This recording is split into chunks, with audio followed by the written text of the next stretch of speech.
Hello there, friends. This is Spencer Michaud, and today we're going to be talking about the Astrology of August 2025. I hope that you're having a wonderful afternoon out there. We're going to be going on a deep dive of all the astrological themes, all of the lunations. We're going to be talking about ingresses of planets into new signs, solar phases, Mercury stationing direct, emerging as a morning star, out-of-bounds planets, malefic enclosures of planets. We're going to try to cover it all. So strap in for a few hours, and we'll take you from the very big picture to the medium range to the fine detail. So if you're joining me today, please let me know in the chat. Tell me where you're stopping in from. It's always nice to see all my friends stopping in here. Before we dive into it, I have a few announcements.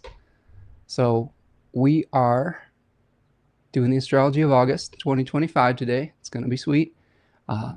If you need some assistance to guide you through these challenging times, make sure you go over to spencermichaud.com and check out my 2025 offerings. All sorts of different types of readings to reach out for. I have Mythos transit readings. I have teaching readings. I have shorter big three readings, sun, moon, rising, all sorts of options to guide you through some of the most difficult times that I think I've experienced in my lifetime. So I don't know about all of you, but there's been a lot going on, and I think sometimes astrology and divination can really help us at least have a little bit of peace of mind during some of the most difficult transits. So join me for that over there. I also have a sale going on to celebrate my beautiful daughter's new magically inspired TikTok account. She's been working really hard sharing kind of her process into this world of divination, tarot, magic, etc.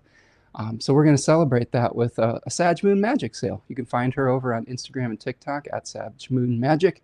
But I'm offering 20% off all digital recordings, which includes my Decans series, my Dignity and Devotion Planetary series, and the Stars and Cards webinar. Check that out. If you're new here, it's a great way to start getting into some of the things that we talk about here each week on our live streams. Each of these webinars are between 3 and 4 hours long. They're jam-packed with information.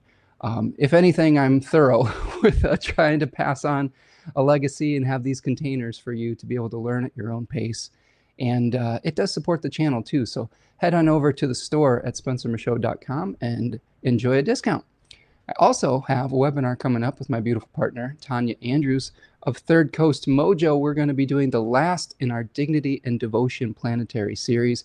We're going to be exploring Saturn on Saturday, August the 9th, 1 p.m. And these webinars have been a lot of fun to work with, Tanya in particular. We're talking about the mythology associated with Saturn. We're talking about how the planet works in different signs, its dignities, its stabilities, how to mitigate some of those things. We're going to talk about some of its synodic cycle issues. We're going to be also teaching you how to craft a ritual practice, create an altar space, to elect magical elections, to be able to harness the power of Saturn. I hope that you'll join me for that on Saturday, August the 9th. You can find that over on the Book Now button at spencermichaud.com. You can also find Tanya over at Third Coast Mojo. She has a magically inspired business over on Etsy. She has a new release this week to celebrate the sun moving into Leo. This is called Easy Life. It's a sun in Leo election. It just kind of helps smooth the process, brings some joy and light into your life. It's really great stuff. I'm wearing it right now, so hopefully you will enjoy some of that solar Leo light with new Easy Life at Third Coast Mojo. If you want to get a 10% discount off of anything that I offer, you can subscribe to my newsletter on my website as well. It's a great way to keep in touch, great way to know when I'm going live, great way to know when new classes are going to be offered. We're coming up on enrollment season, so if you want to stay abreast of what we're doing with all of that and what we're going to be offering going into the fall, we're going to get some cool things in the hopper. Check that out with the newsletter. You can click on the sign up button on my website. And then finally, if you would like to support the work that I'm doing here in real time, you can purchase a super chat on YouTube. That helps to support the channel, keep the lights on. By gifting the channel, you're really helping me to do this work. Buy me the gift of time, resources, all of the subscriptions to the digital things that produce this show. You can also go to buymeacoffee.com and support the channel that way. Appreciate all of your support. All right, friends, that is our announcements let's start breaking down this astrology of August 2025. So we're going to start with some big picture thoughts. So we've got an interesting beginning of the month where we are going to be released from the malefic enclosure of Jupiter. We've had a month and a half of Jupiter being hemmed in by Mars and Saturn, by their aspect rays, and it might feel like we're being kind of stuck in this, I wouldn't call it a hopeless situation, but it may be more difficult to expand. It may be more difficult to get the nurturing and the resources that we might desire, or people around the world may have difficulty doing that. As we've seen in the news with some of the horrific things happening around the world right now. And we might also just be feeling a little bit like it's difficult to connect with our hope, with our ability to see long range and things of that nature. But as we move into August, we're going to be released from that condition. And I think that is a good sign for the month moving forward. We do have Mars moving into Libra this month in August. So Mars is going to be moving out of Virgo into Libra, into its exile, into a sign that is ruled by Venus. So this is a little bit of an uncomfortable spot for Mars because Mars is going to be in a spot that likes to create peace, create harmony, to bring things together, and trying to achieve its own agenda, which sometimes is to sever and to separate. Utilizing the resources of Libra can be a little bit awkward or uncomfortable.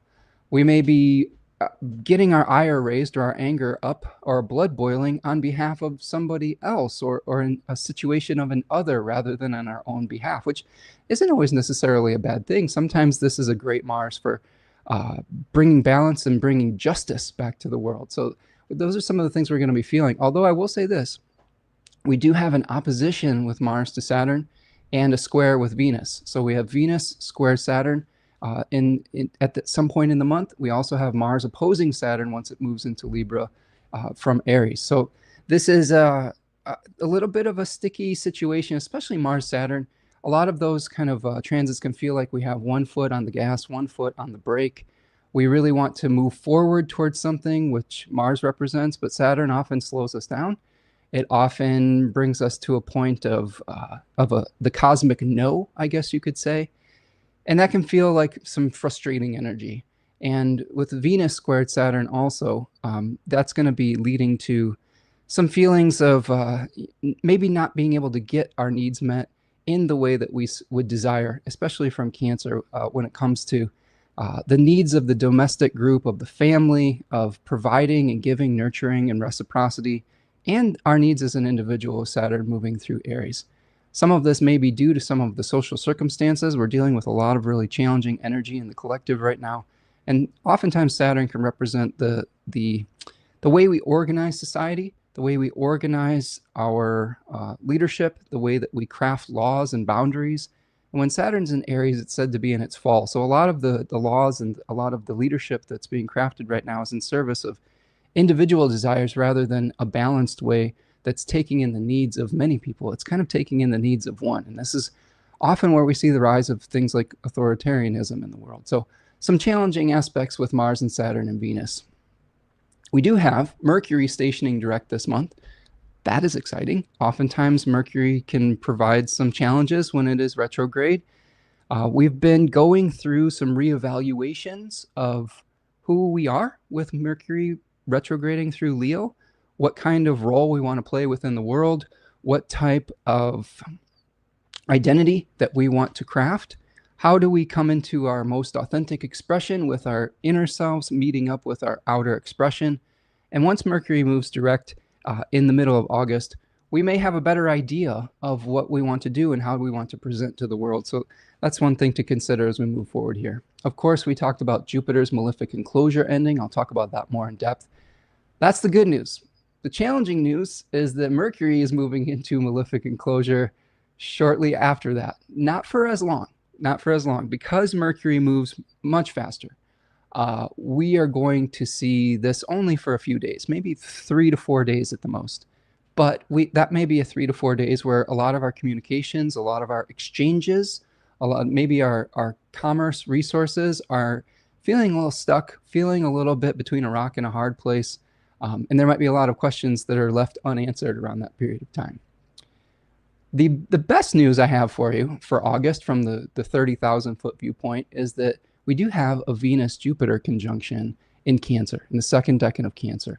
And I think this could be a really beautiful moment. The two benefics coming together, second decan of Cancer, a place where we might be able to create a safe space, create the walled garden, so to speak, and maybe be able to share those resources that have been locked into place or locked into a between a rock and a hard place with Jupiter in that malefic enclosure. So a really nice moment that we'll spend some time on today as well.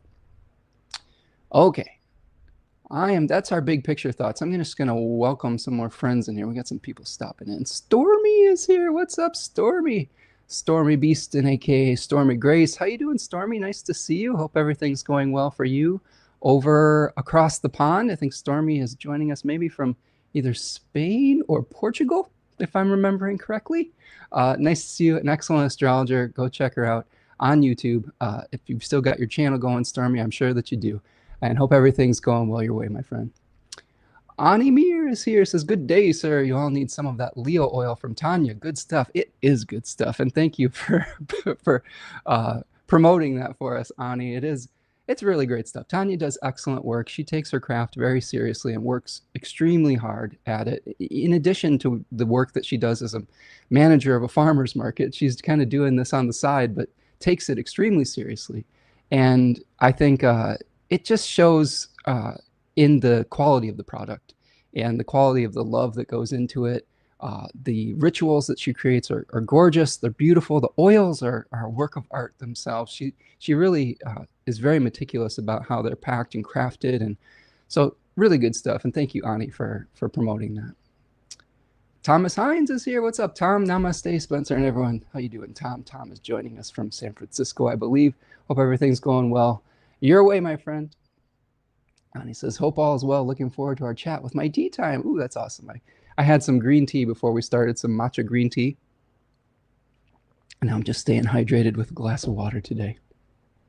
Ani says, y'all, this cast so the algorithm is nicer to Spencer, please and thanks. Yeah, that's great advice.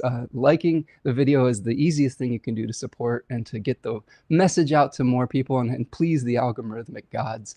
Turn on the notification bell, subscribe to the channel, sign up for the newsletter, all those good things. Oh yeah, thanks.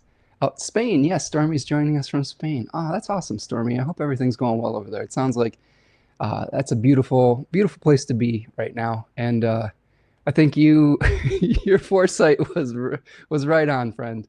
I think you kind of made the leap over across the pond right in time before things sort of started to get a little hairy over here in the States. So hope everything's going well over there, my friend.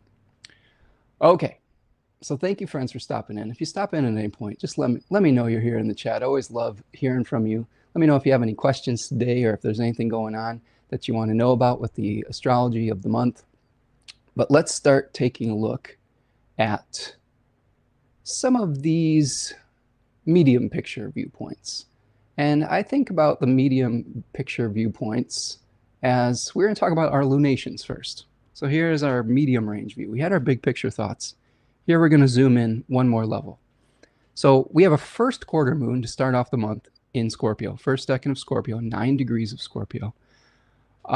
First quarter moons tend to be sort of a existential crisis of bringing something into being, being able to try to manifest something.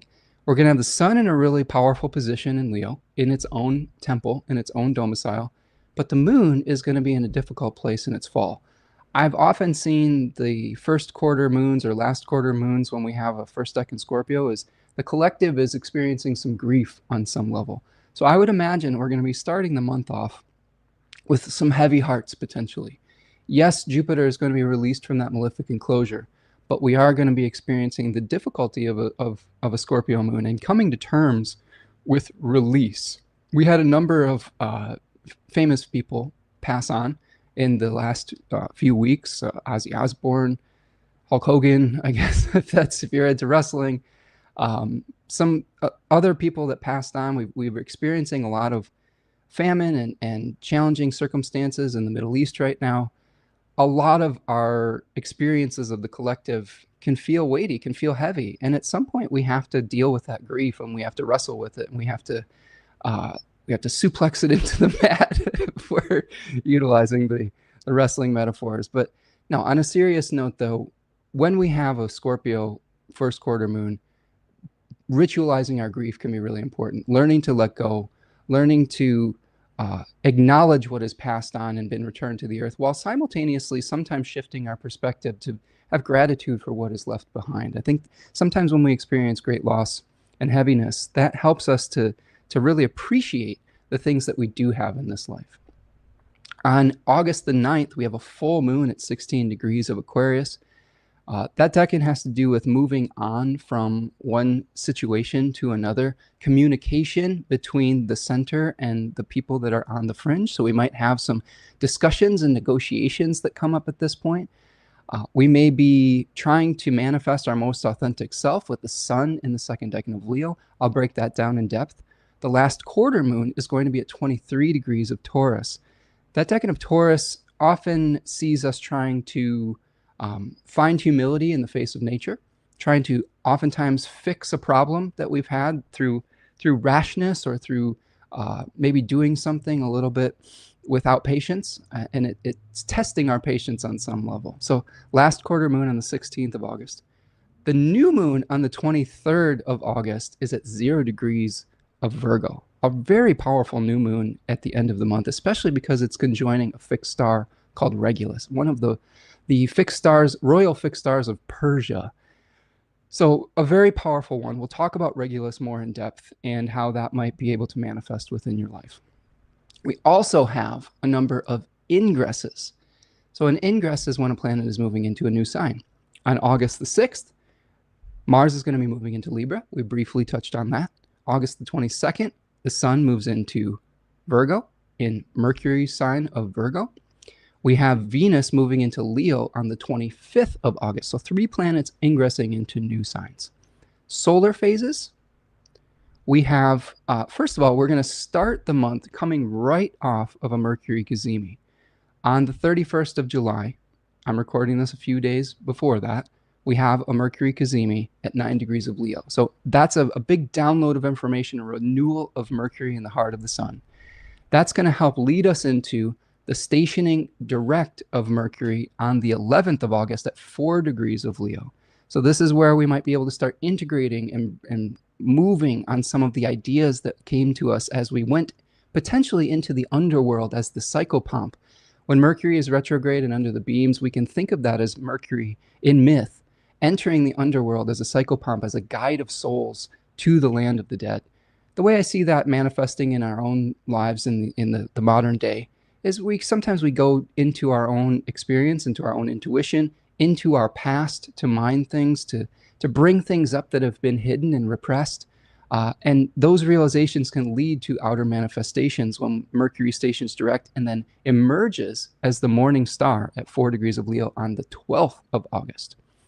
Mercury is going to start speeding up as it turns direct. And on the 28th of August, Mercury is going to enter under the beams of the sun again at 20 degrees of Leo. Okay. Right before that, it exits its retrograde shadow, 15 degrees of Leo on the 25th. And this is going to help build towards a direct cazimi of Mercury on September the 13th in Virgo, in its own sign of Virgo. So a powerful cazimi coming next month as well. But we're going to have a couple phases where Mercury is going to pop in and out of visibility over the course of the month. So there's going to be some times where we're doing some things behind the scenes. We're going to see the results of that visibly, and then we might be going back and rechecking things and going a little bit invisible for a period of time this month. We have a number of out-of-bounds planets. We have the moon moving out of bounds this month. Out-of-bounds planets are ones that are sort of acting outside of the normal, socially acceptable I don't know, way that we would tend to think of a socially acceptable way a planet would be acting. When the moon is out of bounds, when we have 3 moon out of bounds periods, sometimes we feel a little tired, sometimes we feel a little emotional. And it can really help to know when these times are coming, so that we're like, oh, the moon's out of bounds. Maybe I just need to feel my feelings and take extra care of myself, practice that self-care. So the moon's going to be out of bounds from August the 2nd to August the 8th, from August the 16th to August the 20th, and then from August 29th to September 4th. So 3 periods. The final thing we have in our medium view is Mercury's malefic enclosure. So this is when Mars and Saturn are either enclosing a planet on either side of it bodily, a bodily conjunction of like sort of on the either side of the planet, excuse me, like, and also when we have it, those 2 planets casting a ray on either side. And I will show you this in greater depth with the chart when we get into our granular details. But basically what that means is that Mercury is going to be kind of held in check for a few days. So this is going to be between August the 14th and August the 18th. It's interesting because both the beginning and the end of the malefic enclosure of Mercury are triggered by a Mercury sextiling Mars. Because we have Mercury shifting directions, it happens within a few days. So Mercury is going to be in malefic enclosure between 5 degrees of Leo and 7 degrees of Leo. Not very long, but good to know that there may be some frustration around that period of time, and knowing that there's going to be an end to that, and you might have an easier time of things if you release some of your expectations around that period, and maybe wait till it's out of malefic enclosure to send that really important email, to sign that contract, to launch a product or whatever it might be. That can lead you to a more successful outcome. Okay, I'm going to check back in with the chat here. Let's see. Stormy's got a 9th house sun. Oh, nice. Yeah, that's right. That's right. Living abroad. That's right. Let's see. Stephen the Jupiterian says, my Sagittarius ascendant and moon in the 3rd decan of Leo is active this season. Yeah, absolutely. Yeah, a lot of things going over your natal moon there, Stephen. And Jupiter is in its exaltation right now, ruling your ascendant. All sorts of interesting things coming up. Let's see. Yeah, Ani says, oh, damn, that new moon is going to light up the orange clown's chart, hence the country he leads, keeping an eye on that with his wretched meddlings. Yeah, there's going to be, there has been a lot of things that have been lighting up the president's chart recently. As I'm recording this, he's dealing with the fallout of the South Park episode where he was featured heavily. If you all haven't seen that, go check it out. I think one of the greatest weapons against authoritarianism is humor, and I think that the South Park creators really did an excellent job holding a mirror up to power and holding a mirror up to authoritarianism and making it a little less scary for us. And I think that's one of the greatest weapons when you have someone who's trying to oppress people, is when we make light of it, when we make fun of it, when we actually reduce its power, right? Because it is, if you really think about it, a lot of the actions we've been seeing are quite ridiculous. And if we can sort of laugh at it and at him, I think that it helps to empower us as a community, as a collective. But I am curious to see how it all plays out, Ani. Okay, so let's see here. We're going to start in our more granular view with the sun in the 2nd decan of Leo. If you're new here, the way that we kind of break this down is in 10-degree sections of the zodiac called decans.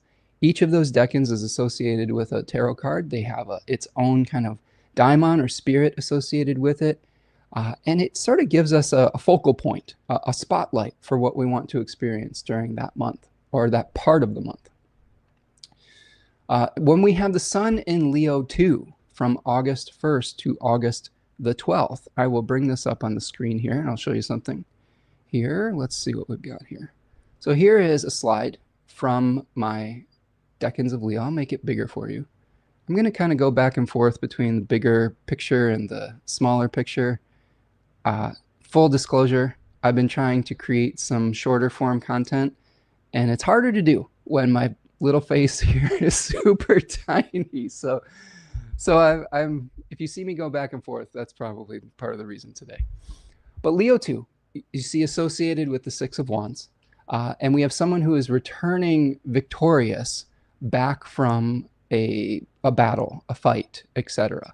And this decan oftentimes is associated with being a king for a day, right? A man of triumph, victory parades, public honors. I like to think of this decan as something that is related to authenticity. So our authentic self is very much a highlight about this. We have this new moon that we're experiencing right now that is trying to help us put on different personas so that we can understand how to marry our innermost truth with our outermost expression. So victory parades, public honors, balance within our heart, right? We have Tiferet associated with the Kabbalistic tree of life in Leo too. Authenticity of expression, a sense of belonging and appreciation. What we long for oftentimes is validation. Sometimes we get validation when we've earned it over a long period of time. Sometimes we don't. Sometimes we work really hard and it's really difficult to get that validation for who we really are in the work that we do. So there's both unearned validation in this decan, and sometimes we experience the lack of it. But some questions to ask yourself during this period of time. Who or what do you want to be celebrated for? What do you want to be known for or as out in the public sphere? How can you share and uplift others through your success? Okay, like this is one of the tests of Leo too, is being able to handle success. Sometimes when we have an unexpected burst of success or recognition, that can lead to a pumped up ego, pomposity, right? You could say. And what do we do when we experience success? Do we use it to uplift others, or do we use it to have power over others? And what is given can be very easily taken away. I've seen this decan be compared to being at the top of the Wheel of Fortune. Now, the interesting thing about being at the top of the Wheel of Fortune is that can very easily, the wheel can continue to spin and you can lose everything that you've gained if you're not utilizing those resources appropriately. So it's a test. Sometimes it's a test, and sometimes our test comes from success. How can you make the work more important than your ego? This is really important. How do we connect with what we're actually doing and recognize that we're a channel for that work and we're a channel for that spirit that wants to come through us rather than the source of it itself? Can you view yourself as a channel rather than as a source? Where does your character still need cultivation? Oftentimes with the algorithms of modern society, we can do short little forms of content, and we don't necessarily always have control over whether it's going to be seen or not. And sometimes we can go viral, we can blow up, and we may or may not be ready for that success. So sometimes when we have success, it can show us where we still need development, whether it's within the systems that we have to handle our success, whether it's through the development of our skill and our craft, whether it's just the development of our character. Those are the types of things that sometimes success can show us. And there can be a lot of anxiety around trying to manage some of the attention that we receive. And I think that's a good question to ask when the sun is moving through Leo too. Finally, the last question on the slide, I know that you can't see it in the little on how small that the type is, but for those of you who would love to read these slides, you can purchase the Decans of Leo webinar that you'll get all these slides, Decan 1, 2, and 3, all sorts of fixed star material, all sorts of good stuff with the Decans of Leo webinar in the store. That's 20% off right now, by the way. It's on sale. Use the code SAGMOONMAGIC. The final question that I pose on this slide is, whom does the Grail serve? And this is a reference to the story of Parsifal. And Parsifal is one of the myths that one of my favorite astrologers, Liz Green, uses to talk about the kind of the archetypal energy of Leo. And part of that story is about being able to understand what your purpose is, right? and have it be serving not only your own needs, but a collective. And so go read the Astrology of Fate if you want to learn more about the Parsifal myth. I mean, long story short, Parsifal meets with the Grail King, and he fails to ask the right questions the first time around, and he has to circle back through his quest a second complete cycle, basically. And he is having to learn the lesson of humility, learn the lesson of empathy, right? Oftentimes when we experience success, we think, oh, wow, we did this ourselves, and aren't we great? You know, and then what we have to learn is that, hey, you know, sometimes our success came to us through the support of a whole series of events and people in our lives, and have gratitude for that. And how can we, in a reciprocal relationship, return that energy that brought us to that place of success? So things to consider while the sun is in Leo too. Okay, so now let's take a look at our chart. And I'll bring the chart up here. So we're going to share the screen. There it is. And what we're going to do is we're going to kind of do this today. Let's see if you can all see this. So here we're going to start the month with that quarter moon that we were talking about. Okay, so here is, I'm going to move the hours a little bit so you can see that quarter moon at about 9 degrees of Scorpio. So here's the sun in Leo, the moon in Scorpio, and they are squared off with one another. This is the beginning of that cycle.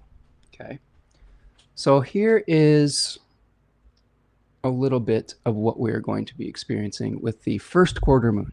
We talked about grief. Okay, grief is a really important theme for this decan. This decan is associated with the Five of Cups. I can find that card for you so you can see a visual. But the Five of Cups, we see somebody who is mourning 2 spilled cups while 3 cups still remain behind him. And I'll find this card. Of course, it's at the back of the deck. That's sort of how it always goes with these things. Well, let me backtrack in here and say we're mourning the loss of 3 spilled cups with 2 still standing. Let's see if we can get that to focus. There you go. So this is where the moon is in. So oftentimes we may be experiencing a loss of something that we are emotionally attached to. This is a period of the year, Scorpio season, where we are composting, or we're returning something back to the earth. This is sometimes a painful process because as human beings, we get attached to things. We may glamorize or glorify something that is merely a form or a vessel for the container of the spirit that animates it within. And what Scorpio tends to do is it tries to liberate that essence, that spirit, that animating force from a form that has started to decay. That is one of the challenging things about being incarnated here on this planet, is that we are born, we grow, and then we start to decay, and then we die. But if you believe in the afterlife, if you believe in a spiritual existence, the spirit, the animating soul, is eternal and goes on in a different form. And the same, I think, is true for the spirit and the animating forces of a lot of things in our life. We may be attached to relationships, we may be attached to people in our life, we may be attached to places, to things, we may be attached to pets. All of these things, they have animating forces and spirits within them. And oftentimes it's very painful to let go of those things. But the love that we experience between us and another person, the love that we experience between us and a cherished family fur baby, oftentimes we can still liberate that to find a new form. And I know that it's not, you don't want to think of it as just like, well, I'm going to replace this thing.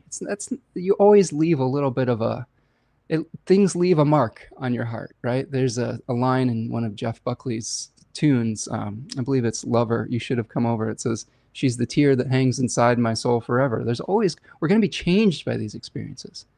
But I do think that we can learn how to suffer less when we learn to let go. We're not going to be able to avoid pain, but we may be able to avoid suffering. Now, because of the quarter moon experience and the square with Leo and the Mercury Cazimi that we're just coming off of, part of what we might be letting go of is an identity, right? We might be letting go of a mask that we put on for the public that has maybe served us in the past. Maybe the role that we were playing was important and felt like an authentic expression of who we were at that moment. But as we continue to grow, our roles and our expressions, they can grow and change as well. So we may be mourning the loss of a certain identification that we have out in our public selves with that square to the Sun in Leo. All right, let me see, checking the chat here. Ani says, I've been working on elections for my dog's surgery. Slim pickings as an option. On options, but settled on Virgo rising with Mercury emerging as a morning star, so the divine physician is as fair as possible. That sounds like a pretty good election. I would also, I would quickly advise, look for a good condition of Mars too. Maybe try to do it before Mars moves into Libra, because Mars is in its exile in Libra. Mars can often signify the surgeon and his skill or his or her skill. So that's another little trick potentially. Candy Corn Corinne is here. Hello, Corinne. Nice to see you. Hope everything's going well your way, my friend. Ani says, Leo is in my 4th, letting go of my house. There, yeah, interesting, right? So it's really fascinating to see how this plays out in a myriad of different ways. So if I'm touching on a light bulb moment for any of you, if you're like, oh, I'm going to have to let go of this, share it in the chat, because we learn, this is how we learn astrology, by connecting the archetypal energy with our lived experiences. So I'm always fascinated to see how this is going to play out in your individual charts as well. It's really an important learning tool to be able to ground these things in lived experiences. Okay, so the other thing that we're experiencing while the first quarter moon is manifesting, and let me draw this on here for you, is we have, oops, we want a circle, not an arrow. So we have a square between Saturn and Venus, and also between Venus and Neptune. So this is important because this is the end of our malefic enclosure. So here's Venus squared Saturn, end of malefic enclosure. All right. The reason why it is ending the malefic enclosure is because Venus is now interceding between the ray of Saturn, which is cast on this side of Jupiter, and the ray of Mars, which is casting on this side. Okay, I know that's a lot of arrows, but I'll get rid of those arrows here. But that was what was enclosing Jupiter. And what we have now is Venus interceding and breaking up the malefic enclosure, which is kind of exciting. I mean, I don't know about you, but I like it when the greater benefic, Jupiter, is fully functional, especially in its exaltation. There could be some really good stuff that comes to us if it's allowed to do the work that it needs to do. In the second decan of Cancer, Jupiter is very good at creating the right environment for growth, creating nurturing, providing the types of resources that help everybody get what they need, to get sustenance, to get a safe space to be able to grow and to be protected. So those things are really challenged right now. We're seeing things coming up, especially in the Middle East, about the challenges that are coming up with getting aid and food to the people that need it. I'm hopeful that Jupiter being released from malefic enclosure sees some movement within that situation so that the basic humanitarian aid can be given to the people that need it the most. Now, with Venus squaring Neptune and Saturn, here we have Venus in the first decan of Cancer, which oftentimes talks about one-on-one relationships. We have the Two of Cups, that is the tarot card associated with Venus in the first decan of Cancer. Mutually beneficial relationships, right? Now it's squaring off with the Two of Wands. So the Two of Wands sees a figure that is trying to dominate, to take on its new colonial dominion. Back when these cards were created, and I guess there's echoes of it still, obviously. This card had associations, the Two of Wands, with Alexander the Great, with someone who was trying to figure out which territory he wanted to conquer or colonize. Here you see the Two of Cups, where you see two figures that are giving in mutually reciprocal relationships and exchanges. Okay, and these two energies are kind of facing off against one another with Venus squared Saturn. Now, Neptune is also part of the equation too. I think a lot of what the Saturn-Neptune energy has manifested as so far is Saturn is a planet that likes to create structures. Neptune is a planet that likes to dissolve them. So we may have some contradictory forces of trying to build structures, but simultaneously tearing them down. The other thing that Neptune has been known for is to craft the illusion of salvation or transcendence through the sign that it is working through. In this case, we may see the attempts to create transcendence or salvation through the first decan of Aries, which is through domination, through colonizing, through individual action that is severing and separating from the collective.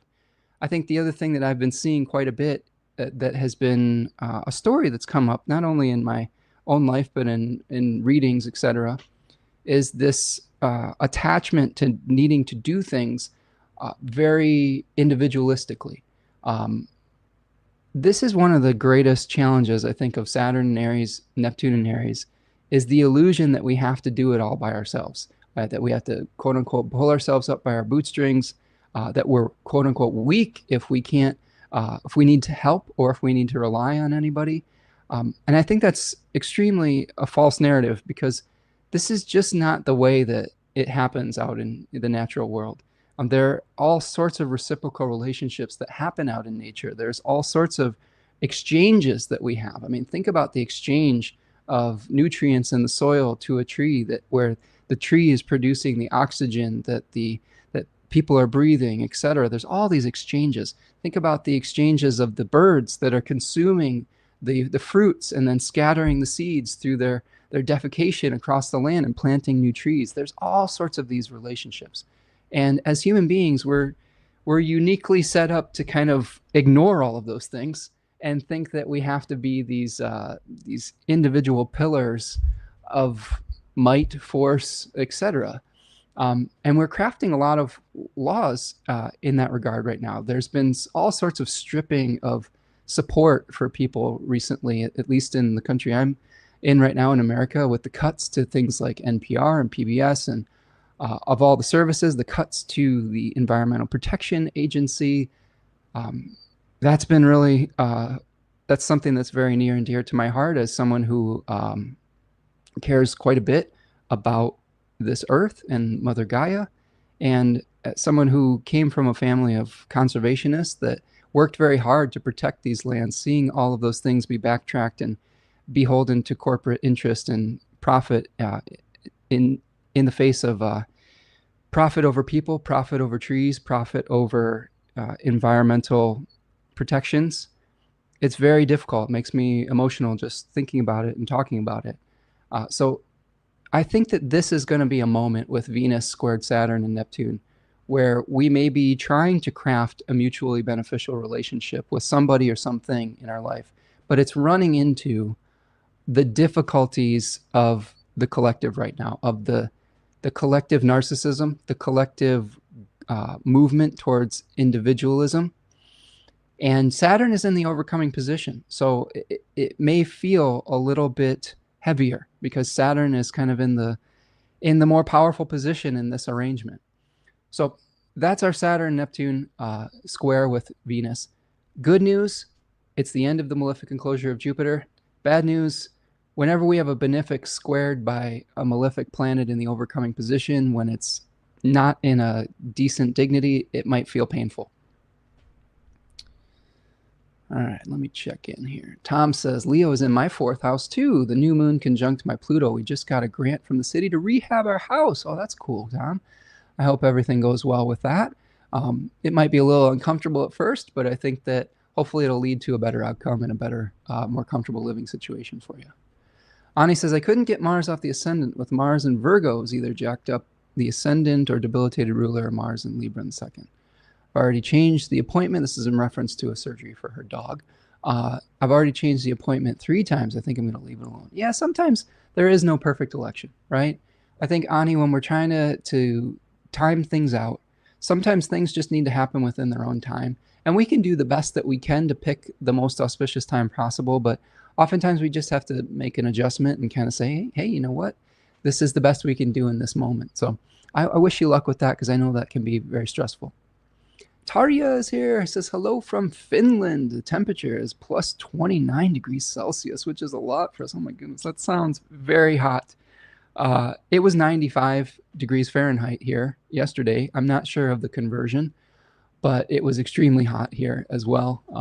It's a little bit cooler today, but man, we're dealing with fallout of things like climate change, and this is a real challenge that we face as a collective. And I think that a lot of these other distractions, it really frustrates me, because we have real challenges that are going to affect everyone that I think we need to work and focus on. And rather than rolling them back, we need to figure out some real solutions to these challenges. So Tarja, I hope you stay cool over there, and that you're staying safe, my friend. Ani says, however, you bring up a good point about Mars related to surgeons, because that was my initial inkling, keeping Mars in Virgo, but its ruler was jacked up. Ascendant or moon was afflicted by malefics. Tough call. Yeah, Ani, I think it's you want to do the best you can, but there isn't going to be a perfect situation. But I do think that paying attention to Mars and where Mars is, especially for a surgery, can be important, can be something that can be a useful way to elect a chart. Okay, let's keep rolling, friends. So speaking of Mars, Mars moves into Libra on the 6th of August. So let's take this off of our chart. Let's move the chart forward a little bit here. So here is Mars moving into Libra. And let's just go directly to it, the ingress of Mars into Libra. So there's Mars in Libra on August the 6th, the end of the day on the 6th in my time zone. So here's what we're talking about here. We've got Mars in Libra, and it's being hosted by Venus in Cancer. Okay, so that's its host. Let's make this a slightly different color. Whoops. Let's undo that one. Command Z. There we go. Hey, that's cool.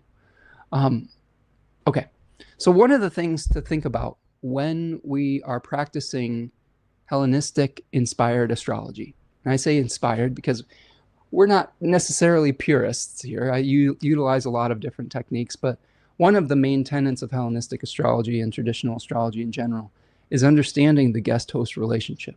So not only are we looking at Mars moving into a new sign and seeing what type of resources it's going to be utilizing, we got to see what the host is doing.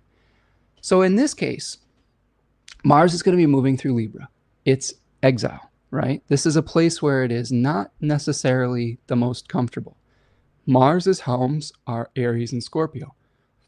They tend to want to sever and separate. Mars in Aries severs and separates to individuate. Mars in Scorpio severs and separates spirit from a body to return that energy to the earth and to liberate the spirit that is animating it. When we move into Libra, we're trying to strive for balance. We're trying to strive for harmony. We're trying to kind of almost ask permission before we do things. This can be one of the challenges of Mars in Libra, because we're always trying to think about how our actions might affect other people. Now, that is not inherently a bad thing. Thinking about how your personal actions might have an effect on the people around you is actually a gift and a skill in some circumstances. In other circumstances, it can lead to indecision. In other circumstances, it can lead to a paralysis, because we're constantly trying to weigh all of these possibilities when the necessity is that we need to act now. Oftentimes, Mars brings us circumstances where we have to act because of a crisis. And if we're deliberating too much in the moment, that can feel very challenging. Now, the Venus host from Cancer, Venus is moving into a conjunction with Jupiter. So this is Venus getting all sorts of good Jupiterian boost. Venus is in the overcoming position to Mars. So I think in this case, Venus is trying to soften some of the indecision of Mars and Libra. It's trying to soften some of the righteous indignation that we can feel with Mars, especially in the first decan of Libra. Not only do we have Mars in the first decan of Libra, but we have this opposition to Saturn forming. Okay, so here's the opposition. forming. We also have a trine from Uranus forming at the same time. Okay, so we have this opposition. We have this hosting from Venus. So we may feel that tension of one foot on the gas, of a desire for justice, a desire for fairness. There's a spirit in the first decan of Libra called the Uranus, where people would pray to these hideous monsters in ancient Greek culture to punish people who had gotten away with a crime. It's not that hard to make a leap as far as what types of crimes might be gotten away with in the weeks ahead. We're seeing all sorts of attempts to cover up misgivings, indiscretions, crimes by leadership, not only in America, but I'm sure around the world. And there may be a lot of feelings of righteous indignation from that, a desire for justice, a desire to see something restored to balance. Sometimes we have to recognize when something is imbalanced and unfair before we can do the hard work of rebalancing. So that might be what we're experiencing as Mars moving into Libra. A lot of feelings of righteous indignation, of maybe anger of someone getting away with a crime, and then it moving right into that opposition with Saturn. And there's not a whole lot we might be able to do about it in that moment. Now, we may be able to do something innovative with the trine to Uranus here. Okay, you could see we're having this maybe innovation of a new communication style. We may be attempting to break something down into something more digestible. I've seen a lot of things going around recently with Uranus and Gemini, with a lot of content creators that I follow and myself trying to break down longer form content into smaller digestible bits. And this might be true not only with content creation, but the way that we communicate with one another, the way that we pursue justice, trying to break it down into a more digestible bit. Maybe in this case, instead of trying to get justice for an entire series of indiscretions, or I don't know what the right word would be for it, crimes, like I guess you could say, maybe we focus on a smaller victory, a smaller rebalancing within that. And with Venus hosting here, a lot of that justice may be coming through a very emotional, even domestic sphere within our life. We might be trying to provide caring and nurturing, and the injustice that we're experiencing is coming through seeing the injustice in the world when it comes to nurturing and sharing. So a really interesting time period, possibly a potentially very frustrating time with Mars opposing Saturn and Neptune as well. All right, let's keep going. So we talked about the trine between Uranus and Mars and the opposition to Saturn. So this happens roughly a day or so after the ingress of Mars into Libra. So we are going to be feeling this tension in the days leading up to it. I think that this is whenever we have an aspect that's forming, it isn't just the day of that we're experiencing the transit. When we have a forming aspect like this, we're going to feel it at least a few days coming into opposition. We're going to feel the trine between Mars forming. In traditional astrology, there was an engagement degree, which is about 3 degrees, when you can start to see these planets having a real conversation with each other.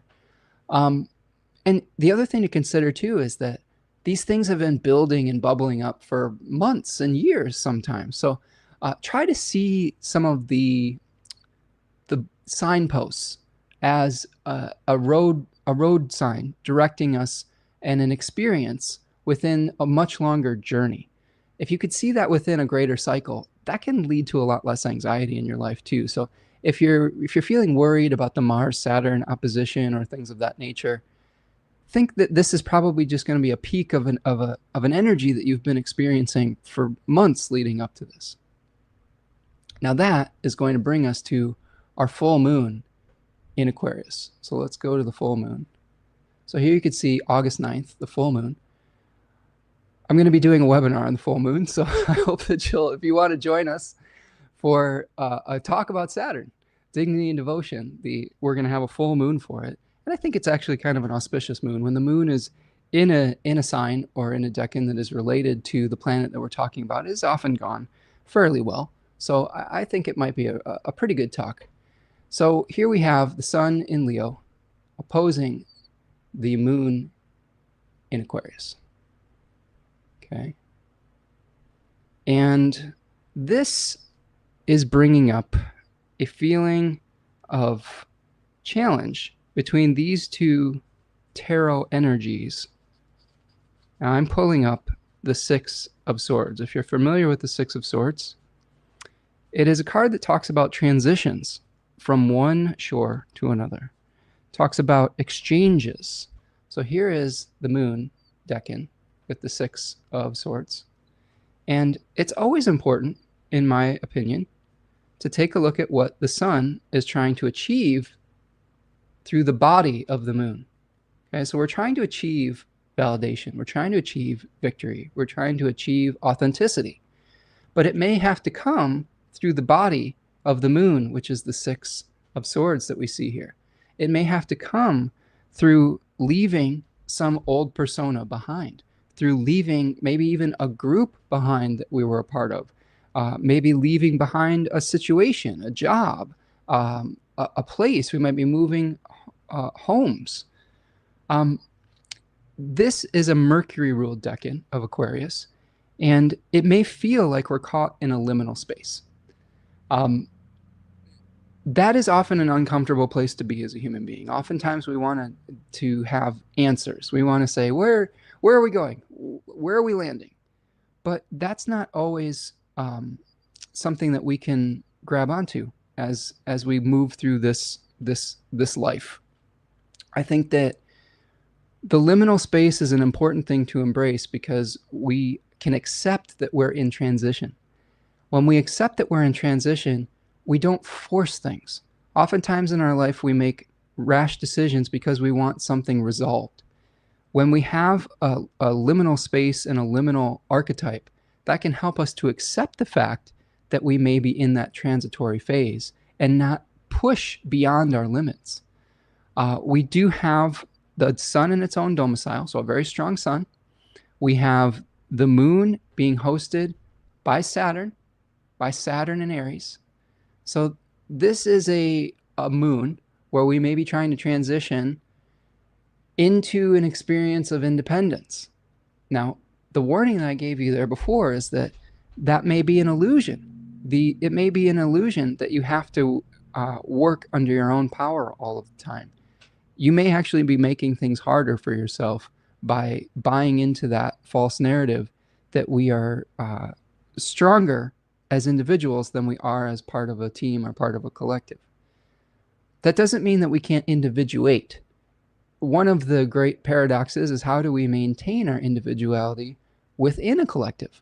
How do we maintain an appropriate role, an appropriate expression of our authenticity while still contributing and still allowing ourselves to be helped? It's not an easy question to answer. I don't always do a great job of it. Sometimes I try to, I don't know, carry the football over the goal line myself when I could really use some help. Same thing with my partner. I watch her struggle sometimes when learning to delegate would be the more appropriate action. So I do think learning to delegate and not feeling like we have to do everything ourselves is an appropriate kind of energy to bring into this full moon. The other thing that's happening during the full moon is the Mars-Neptune opposition is perfecting. So we had the Mars-Saturn opposition that happened a few days before, and now the Mars-Neptune opposition is going to be happening. One of the things that I've experienced just anecdotally when Mars is making contact with Neptune is, because of the dissolving nature of Neptune, a lot of times my energy tends to flag. If you think about Mars as the ability to move towards a chosen goal, when it's making an opposition to Neptune, this can very much dissolve our resolve. Dissolve our resolve, right? It can make us feel like a puddle on the floor.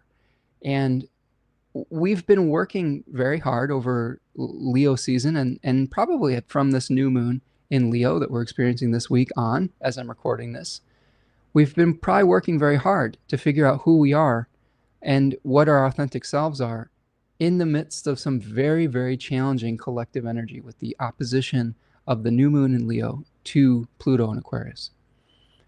So that can be emotionally taxing. That can lead us to feeling a little bit hopeless sometimes. But this is a temporary energy. Whenever we have full moons, we have something that's coming to fruition, something that's flowering. You may feel a little spent at this full moon, but recognize that this is a transition from one state to another. And if you see yourself as in motion, as in transition, if you have the conversations between the fringe and the people in the center, that's one of the other themes of this, is being able to communicate between a centralized power and the people that are in exile. If we have those negotiations and those exchanges, it can lead to much better outcomes moving forward. All right, so that's our full moon. Tarya says, my natal Jupiter is 16 Aquarius, and my MC is 15 Aquarius opposite my natal Pluto at 16 Leo. My goodness, Tarya, this is going to light up your natal chart. I wonder if you're having some tension between your domestic life and your public face or your job, how you appear to the world, your praxis out in the world. Maybe there's some change right now going on in your career and your role within the collective. And this full moon might be a transition point from one shore to the next. So hang in there, Tarya. I know that these can be really trying times, but I think that if we have a little bit of foresight, we have a little bit of foreknowledge of the transit, can help us move through it a little bit more gracefully. All right, before I go on, let's take a little stretch break. Do me a favor, friends. Please, if you can, like the video, subscribe to the channel, turn on the notification bell, stretch your legs out, get a drink of water, make sure you're taking care of your body. We spend a lot of time here together during these monthly forecasts, and it's important to move. It's important for me to move. So stretch it out, like and subscribe. Thank you so much for being here today. It is an honor to be somewhat of a guide for you on this journey. Thank you for all of your wonderful comments. If you want to contribute today, you can purchase a super chat, but no pressure. I just love you being here. Yeah, Tarya says, oh yes. She's finding some recognition within that analysis with the full moon over her 4th and 10th house coming up, that's activating her Jupiter and her Pluto. I love all my Finnish friends too. I've got a number of people that have stopped in from Finland, and it's super exciting when we have international friends stop in. I always love hearing how things are going in other parts of the world, and maybe getting outside of maybe my own little bubble, my own little experience, and being able to see just a different way of life. I think it's really important to engage and embrace that. So thank you for being here, Tarya, and thank you for everyone who's stopping in from across the pond and locally in the United States. I mean, we're going through a lot of stuff here locally as well, but it is again an honor to be able to be of service. Mara is here, says, hey Spencer, I'm so long I'm not in the live. Short story I have. My sun at 15 degrees Leo, and yesterday I got the Death Tarot card. I'm having my Saturn return, feeling that totally. Mariana, okay, Mariana, nice to see you, Mariana.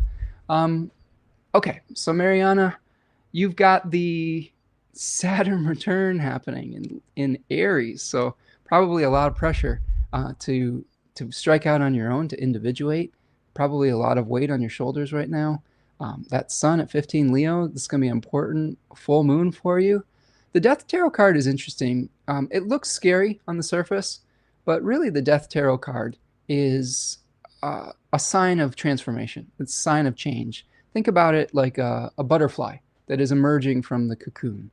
And if we resist the change, we can get stuck in the cocoon. I actually raised monarch butterflies last year, like just as kind of on a whim, I found them on some of my plants and I brought them in and raised them. I'm not doing that this year. I'm kind of letting them go through the natural processes, because I think nature knows what it's doing, and I didn't want to disrupt their migratory paths by bringing them indoors when they need the natural light. I kind of learned that after the fact. Oftentimes we mean well, but we might be trying to interfere where we don't need to. Point being, I had a monarch caterpillar that just struggled in the cocoon. Like he just couldn't, he or she could not shed the skin, and then ended up dying in the cocoon. Like, and it happens, right? Didn't attach properly, didn't shed the skin. And oftentimes a lot of the suffering that we have in our life comes from not releasing the old form and not releasing the old skin, not shedding the old skin. So when you get the death card, it doesn't always necessarily mean a physical death. It can mean the death of an ideal, a death of a belief, a death of something we were attached to that is blocking our progress, that is blocking our growth, etc. So embracing it, I think, can be really important. So Mariana, it's a pleasure that you're here today. I like your new profile picture there too. It's very, very artistic. I like it. Okay, so let's get back to it. That was our stretch break. Did everybody stretch? Stretch your shoulders. I've got a new shirt on today too. I got this at a thrift store. It says, the world is a better place with you in it. And that's true. I loved it. I loved it right away. I was like, I want to wear that, because everyone that sees it is getting a positive message that the world is a better place with you in it. And that's true. And Mariana, the world is a better place with you in it. K-Wow says, oh my God, Spencer, for some reason this reminded me of a time when I picked up a worm from the dry, hot pavement and tossed it back into the shade, except it landed right in a spider web in a bush. Intentions don't mean shit sometimes, K-Wow says. Yeah. A good lesson, right? A good lesson of learning that hubris can have unintended consequences. And the hubris of like, hey, we want to get involved. Do we want to disrupt the natural process? I think we mean well. I think that we have empathy for creatures that are sometimes not human. Sometimes we have more empathy for creatures that aren't human than we do for human beings, which is frustrating to witness. But I think that, yeah, oftentimes we want to interfere, and we just have to let the process play out. That's not always true, though. I really have a great book, Braiding Sweetgrass, that I love.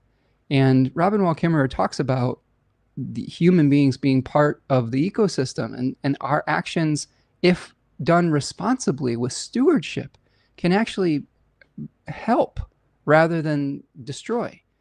But it comes through understanding balance. It comes through understanding that there will be circumstances where we need to get involved, and there will be circumstances where we need to let the process play out. So knowing the difference between those two is a difficult lesson, I think, but it takes a lifetime to figure out every once in a while.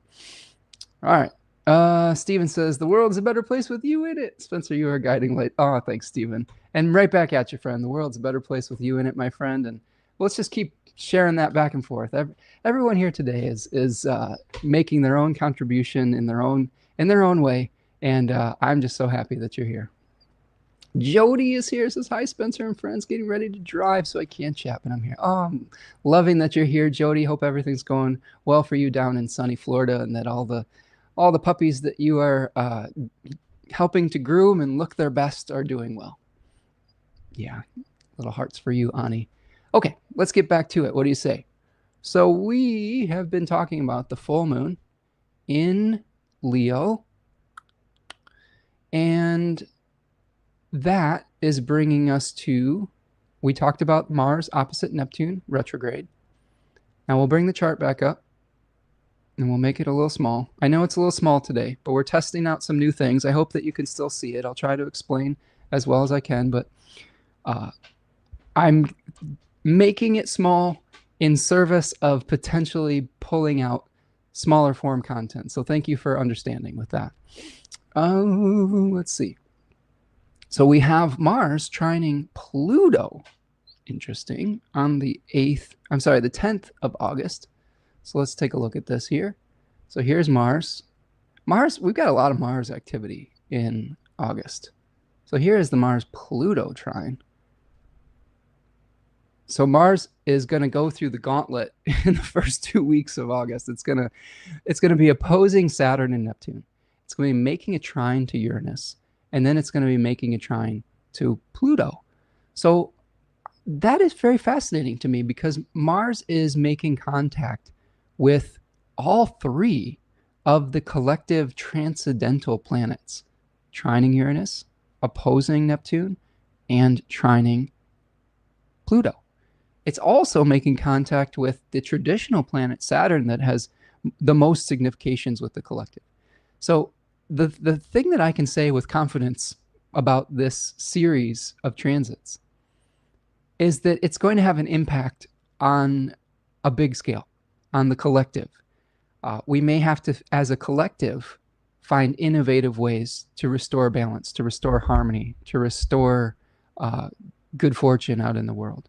It may come through righteous indignation. It might come through praying to the Uranus and getting angry, getting riled up on behalf of those that might not have a voice. We might have to ferret out corruption with the Mars-Pluto trine. We may have to unearth something that has fallen into disrepair. We might have to shine a big spotlight on the collective, I don't know, the corruption of the oligarch class, or of anybody abusing power. So really fascinating. You know, I think Mars is really starting to fight back on the authoritarian impulses of Saturn and Neptune conjoining in Aries.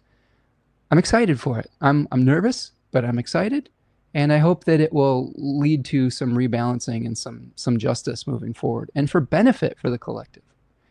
Another thing that's going to be happening in the not so distant future is Pluto is going to be moving out of bounds. Now, I have a beautiful book that was suggested to me by my good friend Painted Turtle, Lauren, which talks about an out of bounds Pluto, especially in its southern declination. This is going to be happening, I believe, in the beginning of September. The out of bounds Pluto in the southern declination talks about the restoration of power to the people. The northern out of bounds Pluto often is associated with horrific authoritarian actions. The Holocaust was one of those, where it was out of bounds in its northern declination. I believe between the late 30s, like 1937, 38, and 1953, if I'm remembering that correctly. But now we're going to have a southern declination Pluto out of bounds in September that is often seen with revolutions that bring power and restore power back to the people. Fascinating times. I've got a really good book on it. I haven't engaged with that book yet, but I'm hoping to in the weeks ahead, so that I can give you the types of details and contextualize it within historical context for you. But this might be an initiation into that energy, the Mars-Pluto trine, the ability of the attempts to restore justice to the collective. Oh, let's see. Okay, Steven says, Leo is in my 9th house. I've been waking up with my own radio frequency. This morning's song was Freeway of Love by Aretha Franklin. All right, Steven, that's a good one. I saw Aretha Franklin perform at Detroit. It was a place called, it used to be called Pine Knob. Really great show. It was right before she passed away. Her voice was still as strong as ever, and I feel really fortunate. I actually called in, speaking of the radio, I called into my local radio station when they were giving away tickets, and I won tickets. So sometimes you put out a desire into the universe and it comes back, right?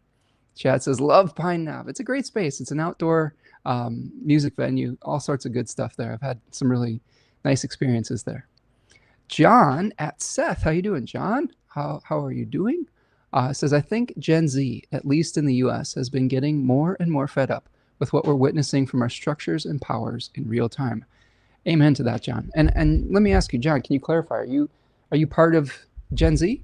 I've had an influx of new people coming over from my daughter's TikTok account, and I'm really curious to hear the voices of the younger generation. We've had a few young people through, but we've had a lot of millennials, a lot of Gen Xers on the channel as part of our community. But I'm really fascinated and curious to hear more about the voices of the young folks. So please tell me what your perspective is, and let's hear it from multiple angles, because we are trying to leave this world for you, right? The decisions that we make as millennials, Gen Xers, the boomer generation, we're all trying to pass on a legacy, whether we understand that or not. And how do we work together cross-generationally to make those decisions in a way that's going to benefit everyone, right? It's not just going to benefit like the older generations, but it's going to leave a world that's worth inhabiting. That's something I think about a lot, especially as a person who studies indigenous wisdom, is the actions that we take they think about the effect that it has on the next 7 generations, not just the next 1 or 2, etc. I also like to think of generations and Pluto cycles. So Pluto, I'm part of the Pluto Libra generation. We have some Pluto Leos here. We have a lot of Pluto Virgos.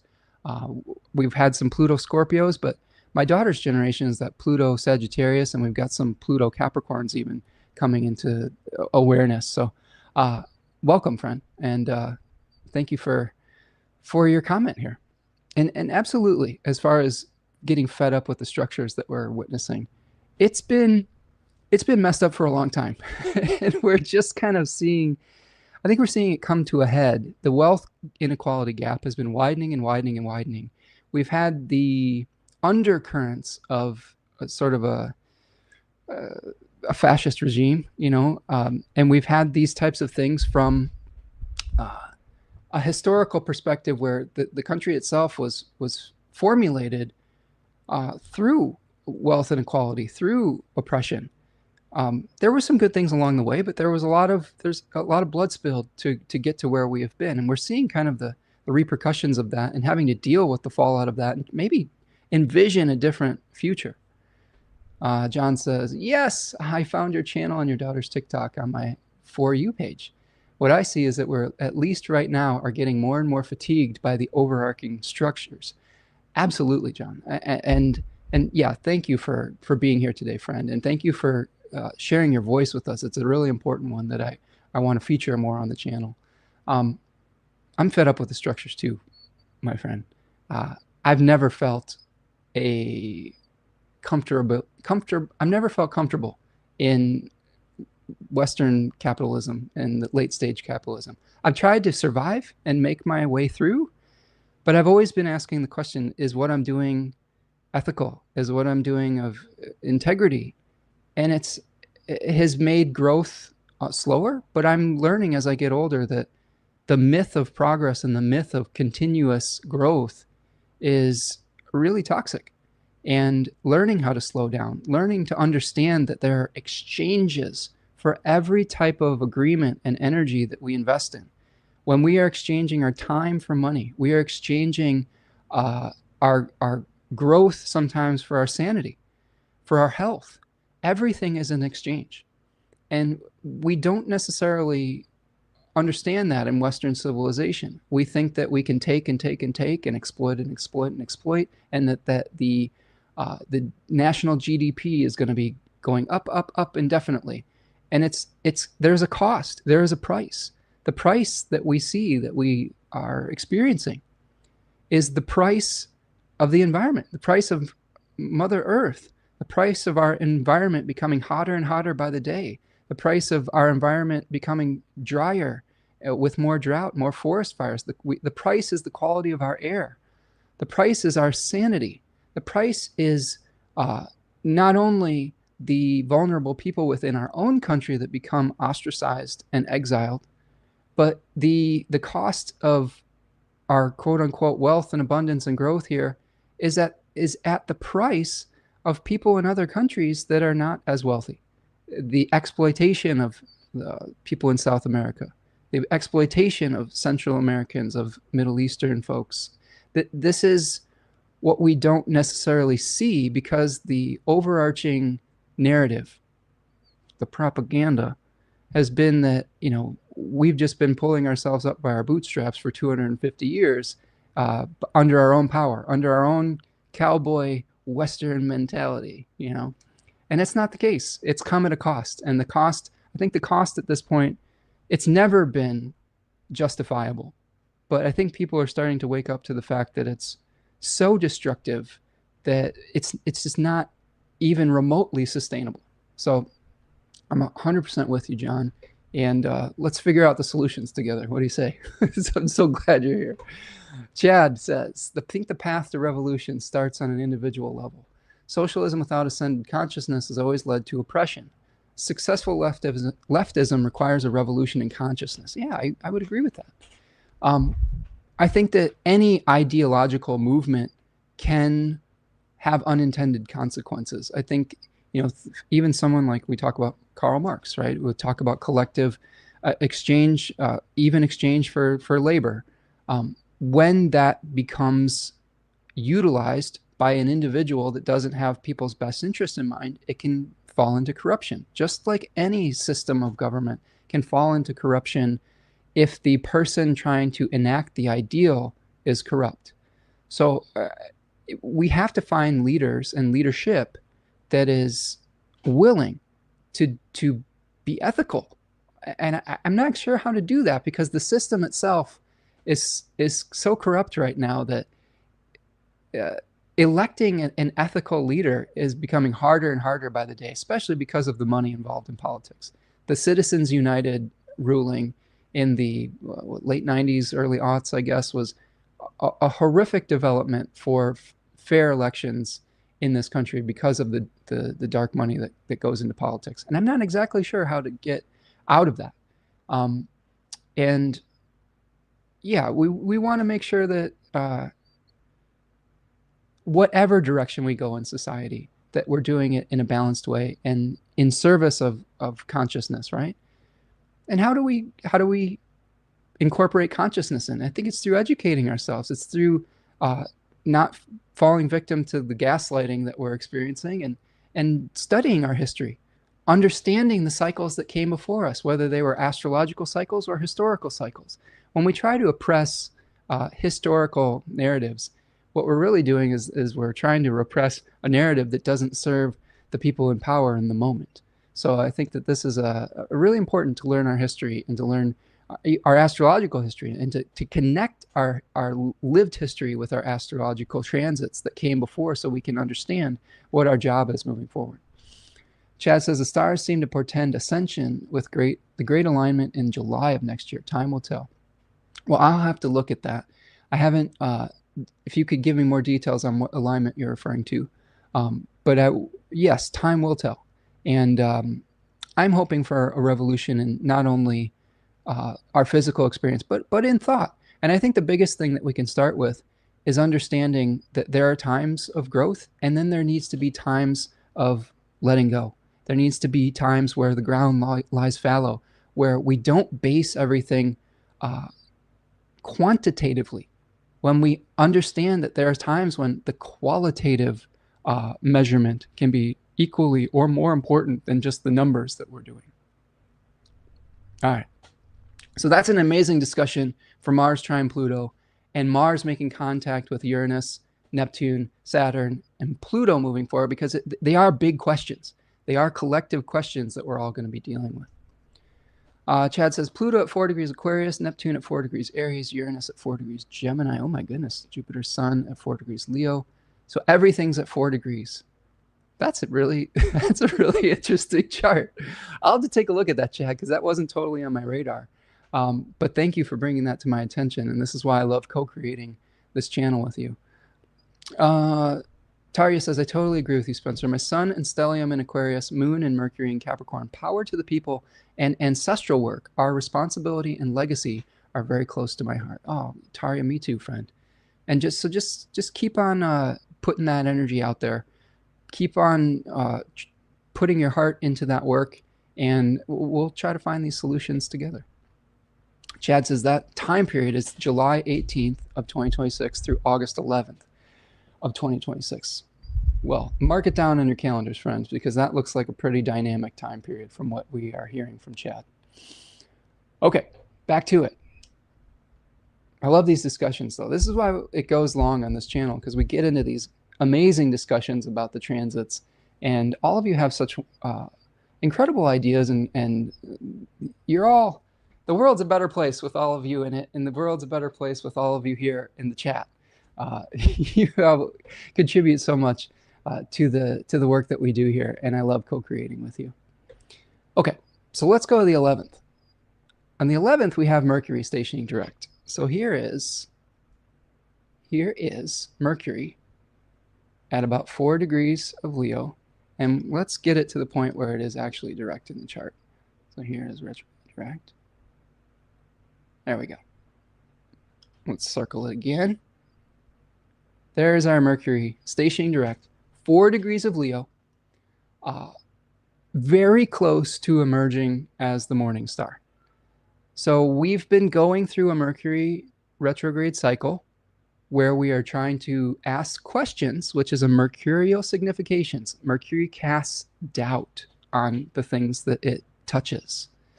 It talks about exchanges. We've been asking important questions about who we are. How do we perform under pressure? How do we utilize our spotlight? How do we feel with visibility? Sometimes visibility can be very painful. We've learned this in the last few weeks. We've had people in very visible positions effing around and finding out. You know what I mean? Like the CEO who found himself with a big spotlight at a Coldplay concert, and the pain that brought him because it exposed some of the corruption that he was perpetuating.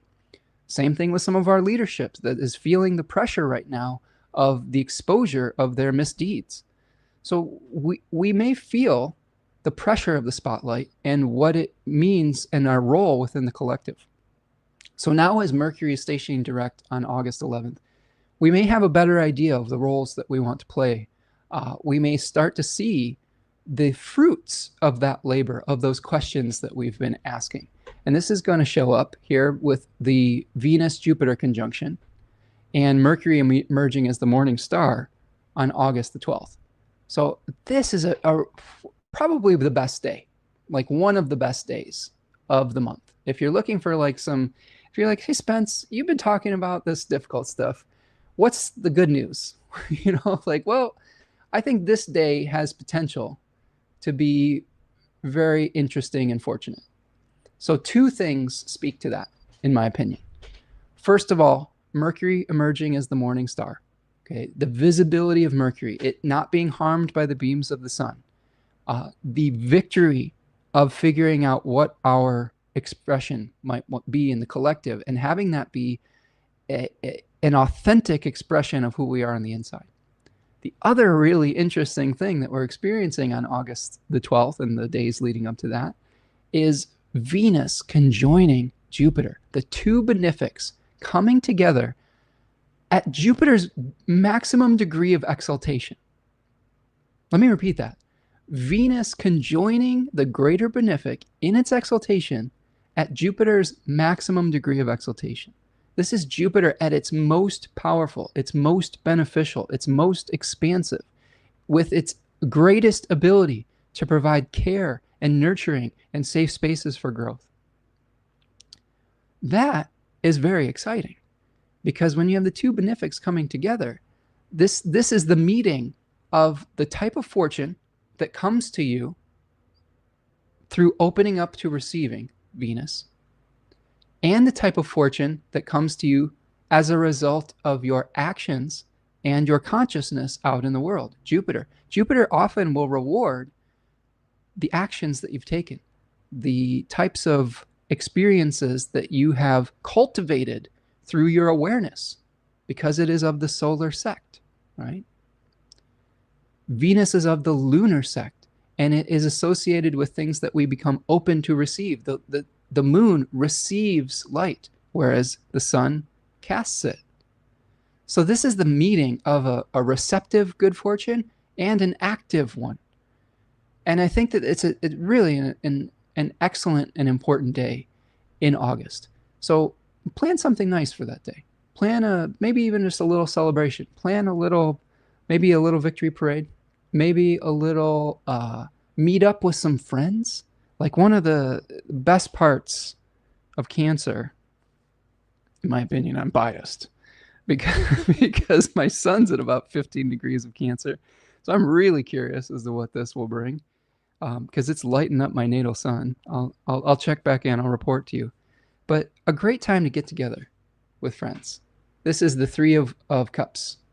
And the Three of Cups shows us the three graces, being able to come together and celebrate just each other, celebrate the exchanges of emotional energy, of care, being able to respond in a loving and caring and nurturing way.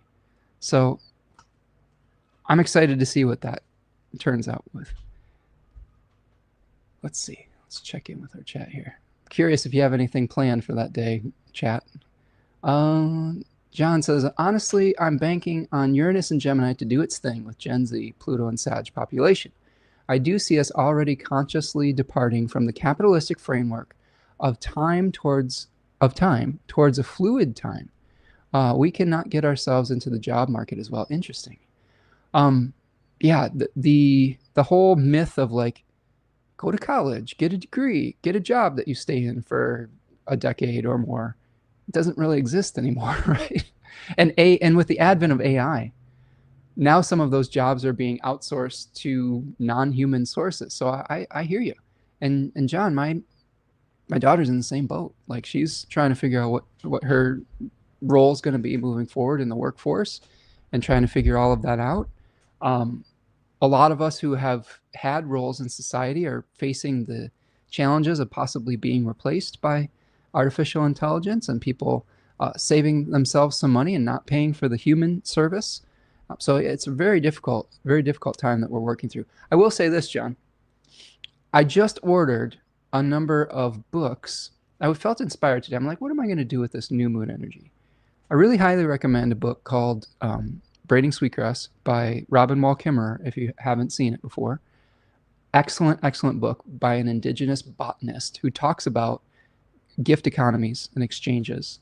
She has a follow-up book called The Serviceberry, which talks about that particular experience, creating gift economies. And I was inspired by that book to order a number of indigenous economic books. So I have, there's one book called Sacred Economics. There's another called The Gift. And then I think the third book that I ordered was, oh man, I'm going to look at it real quick because I think I want to share and highlight these because I want to learn more about alternative ways of exchange, because we've been fed the same narrative over and over and over again. And I think we're all kind of fed up with it. Like you said, capitalism isn't working anymore. So how do we, but we don't have something necessarily to replace it yet that everyone can agree on. So there is The Gift by Lewis Hyde, how the creative spirit transforms the world. I have, let's see, The More Beautiful World Our Hearts Know Is Possible by Charles Eisenstein, who is also the author of Sacred Economics and the Ascent of Humanity. And here we have Sacred Economics by Charles Eisenstein, Money, Gift, and Society in the Age of Transition. And then the last book I got was Indigenous Economics, Sustaining Peoples and Their Lands by Ronald L. Trosper. So I hope that there will be some ideas in there so that I can even learn how to talk about these things. I feel in my heart that things are wrong, but I haven't been able to verbalize the solutions yet. And I want to be solution orientated, and maybe we can figure that out together. Ani says, save this date, sweet benefics. Yes, August 12th is probably one of the more positive days in the month. Ani says, biggest con job ever. Take on a bunch of debt and be a slave. I mean, go to college and get a job. Yep, I still have student loan debt. It sucks. Like, I get it. I will say I did learn a lot in college, and it wasn't just the knowledge itself. I learned how to study. I learned accountability. I have made a lot of friendships and relationships during that period of time. I don't know if it's the same as when I was in school today. I'm sure that it's like all sorts of other things. It's been enshittified over the last few decades. I mean, I graduated college, and I'm dating myself here, but I graduated in 2002. So it's been a while. And I'm sure that things have gotten even worse as the billionaire oligarch class grasps for more and more in the Wendigo mindset of greed. Chad says, I took a creative nonfiction in college with Professor Hyde. That book is magical. Oh, awesome. I love it. So an endorsement for the, is that the Gift book that we're talking about with Professor Hyde? That's awesome. I'm excited about those books. I just kind of, when I'm interested in a topic, I just dive into it. I think maybe I'm thinking about trying to craft an offering around that idea. How do we associate astrology with gift economics? How do we associate it with indigenous wisdom? How do we, without exploiting indigenous wisdom, how do we at least come into alignment with that mindset that works with nature rather than against it or trying to dominate it? Oh, yes, good. Okay. All right, so that is a magical date, August the 12th, Venus conjunct Jupiter, Mercury emerging as the morning star. That brings us to our next decan, and that is the decan of Leo 3. So what I would like to do is, first of all, before we get into that decan, do me a favor, let's take another little stretch break. All right, we'll remove this from the screen, take a stretch, take this opportunity to like the video, subscribe to the channel. If you're new here, welcome. Please don't be shy. We are a loving, welcoming community. I'm super excited for all of the new voices that are joining us, especially the young people coming over from TikTok. Really, we need your voices. We need you to tell the generations what your lived experience is so that we can start to make those changes and work together and not work against each other's interests. I also am super excited for all of you who have been just loyal subscribers and loyal participants. It's really, really an honor to see people come back week after week and participate in these chats. So I want to honor not only the new people, but the people who have been here and continue to show up and share their wisdom with us. All right. Okay.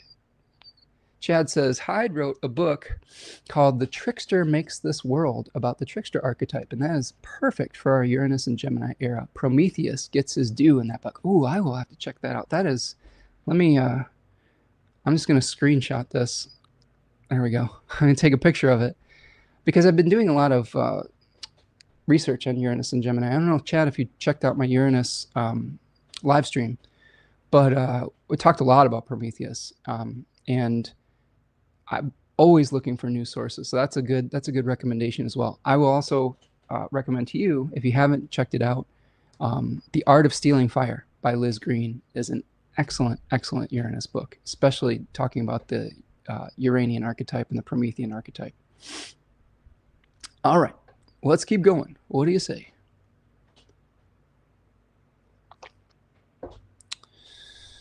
So now we are moving on to the sun moving through the third decan of Leo. So what I'm going to do now is I'm going to bring up the slide here for the third decan of Leo, and I'll show it to you a little bit bigger here, and then we're going to go back to the different camera angle. I'm working on pulling out some short form content, so I apologize for some of the tiny words on the screen when I have a different camera angle, but it's going to help move things forward, and we're going to please the algorithmic gods if we pull out some short form content. The good news is I think that if you enjoy the things that we're talking about today and you feel like these are the types of messages that need to get out in the world, anything that we can do to support algorithmic expansion, I guess, I think that's going to be important moving forward. I'm not someone who necessarily chases numbers and things of that nature, but I do think when we have something worth sharing, when we have something that's in service of the collective, it's okay to try to utilize your spotlight to move people towards more of an understanding of reciprocity and maybe some of these new ideas about how to heal some of these mental, physical, and emotional wounds that we've been experiencing for quite some time now. So Leo 3, we see the Seven of Swords. I'm sorry, the Seven of Wands, excuse me.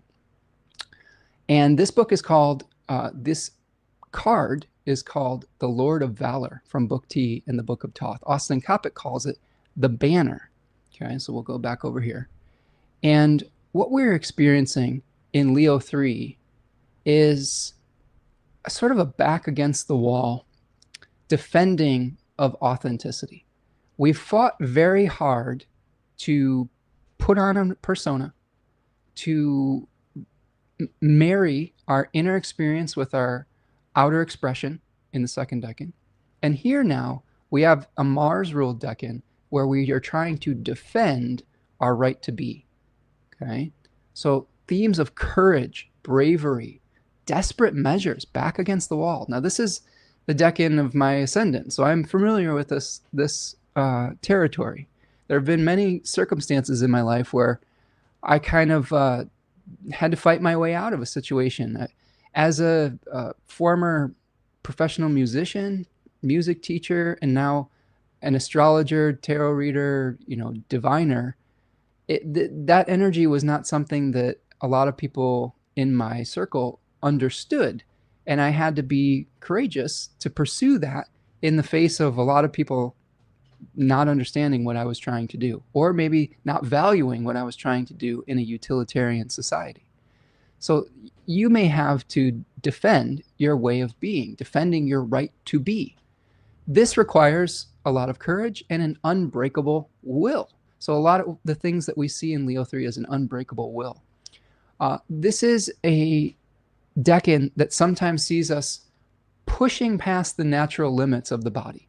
And the way that we do that is through digging deep for that spirit, that spark of spirit fire that can get us over the hump.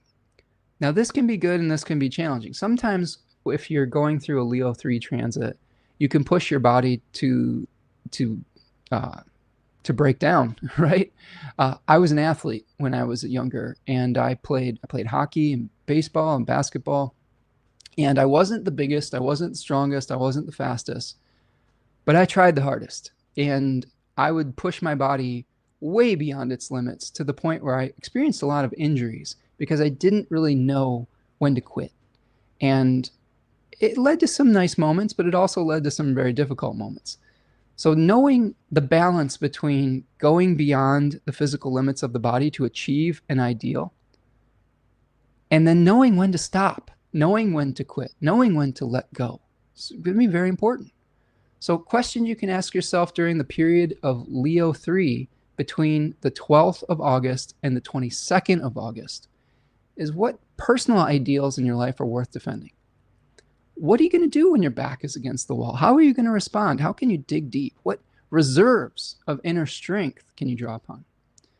How can you maintain your will to carry on when you're being challenged, right? When you're being challenged by forces that feel greater than yourself. I'm thinking about in The Lord of the Rings. I'm reading The Lord of the Rings as part of we have a book club right now where we're marrying history, astrology, archetypal symbolism while we read Lord of the Rings. It's really super, super fun. And I just got done reading the chapter, and we will discuss it as a group this upcoming week, of Helm's Deep. If you're familiar with Helm's Deep, it's a stronghold that the riders of Rohan go to when they are being besieged by negative forces. And it is a place where they can draw upon all of their inner strength and fight their way out. So what is your personal Helm's Deep? What is your personal stronghold that you can, when your back is against the wall, that you go to that gives you strength, right? How can you maintain that will? Is it time to stand your ground or concede the throne? This is tapping into some of the negative challenges with this decan. The current president of the United States also shares this decan as their ascendant, but has Mars in this decan in its own face. And one of the hallmarks of this person is that they're sort of like the cockroach that won't go away.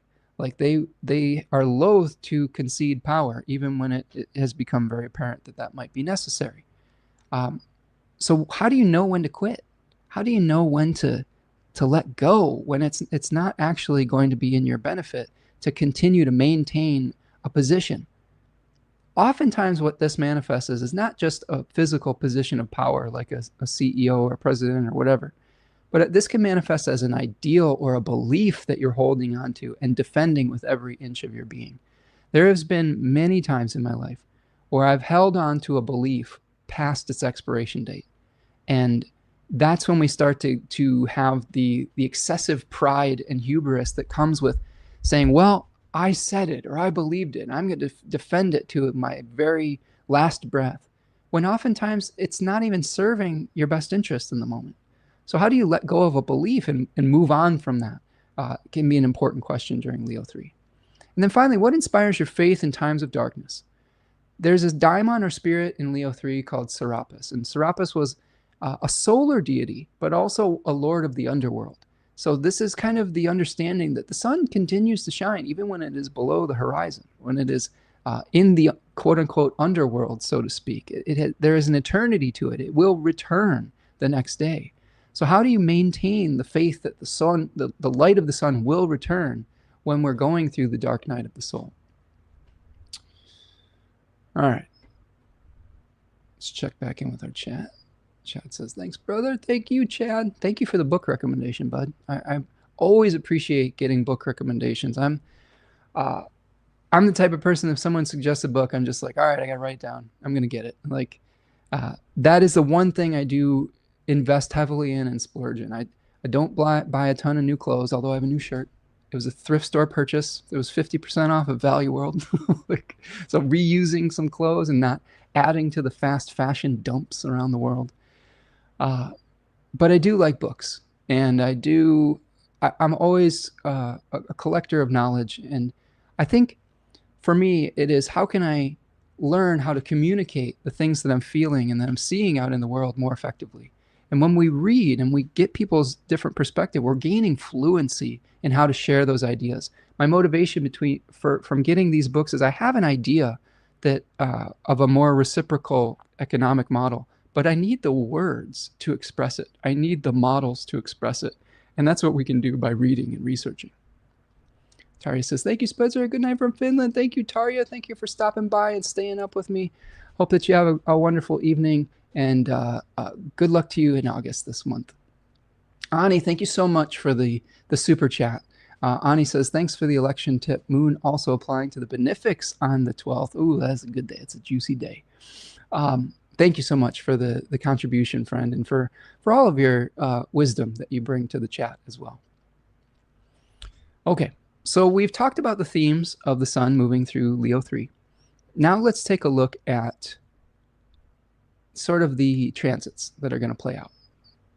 Okay, so as we move forward, we have on the 14th, the beginning of a malefic enclosure of Mercury.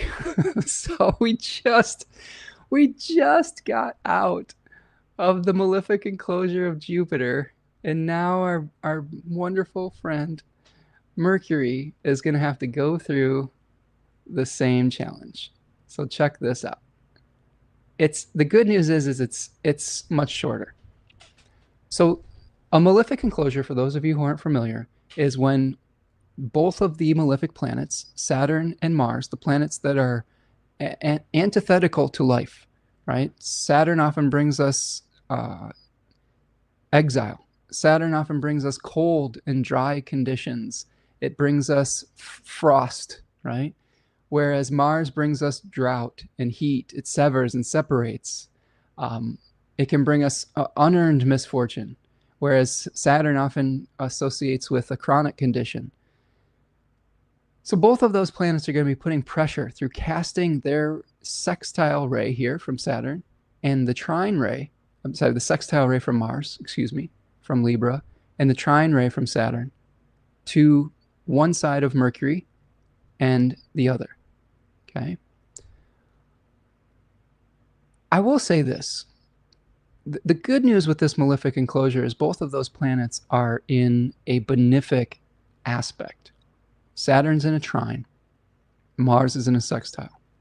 It's not as painful, potentially, as the square was from Saturn to Jupiter, and the square that we were, well, I guess it was a sextile from Mars, but I do think that this one will be slightly less painful, and it's much more temporary. It's only 4 days long.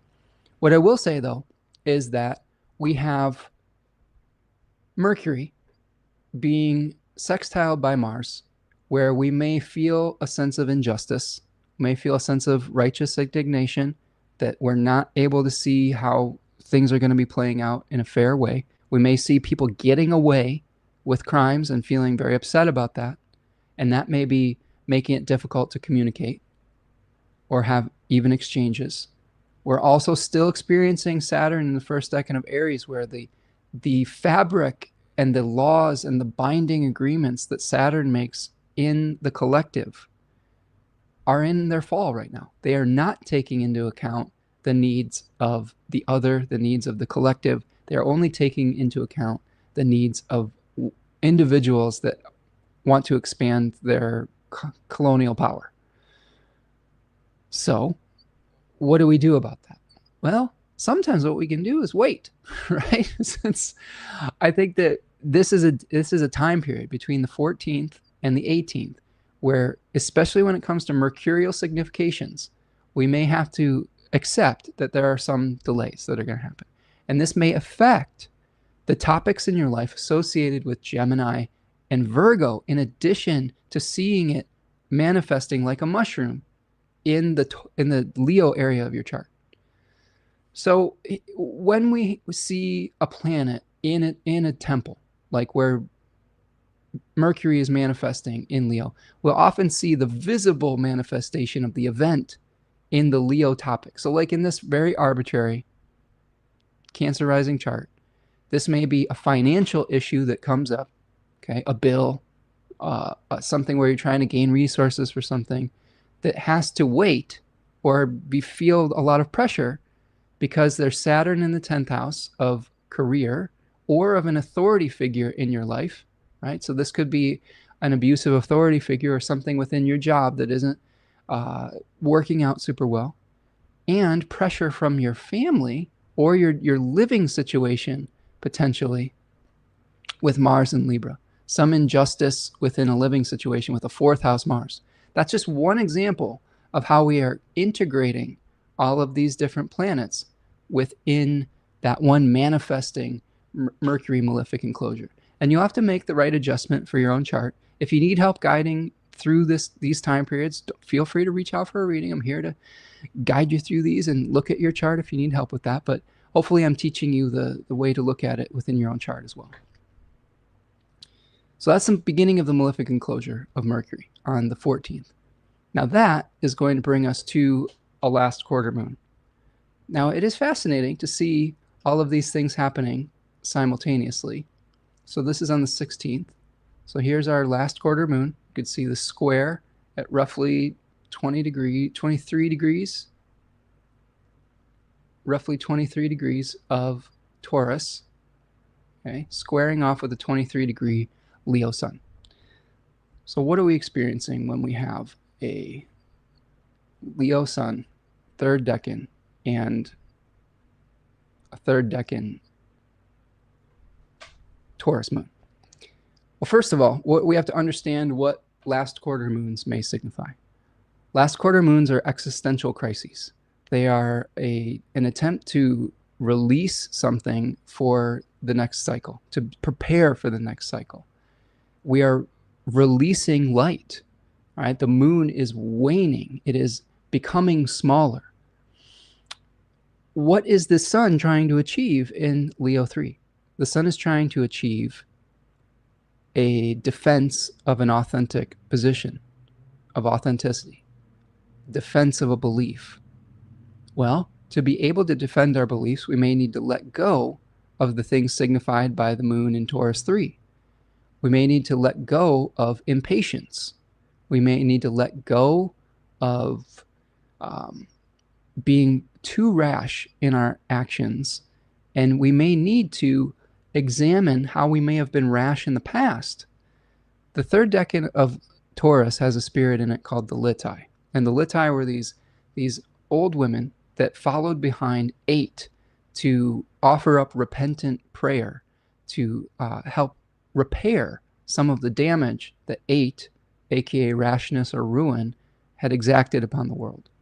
So we may need to be humble in the face of nature.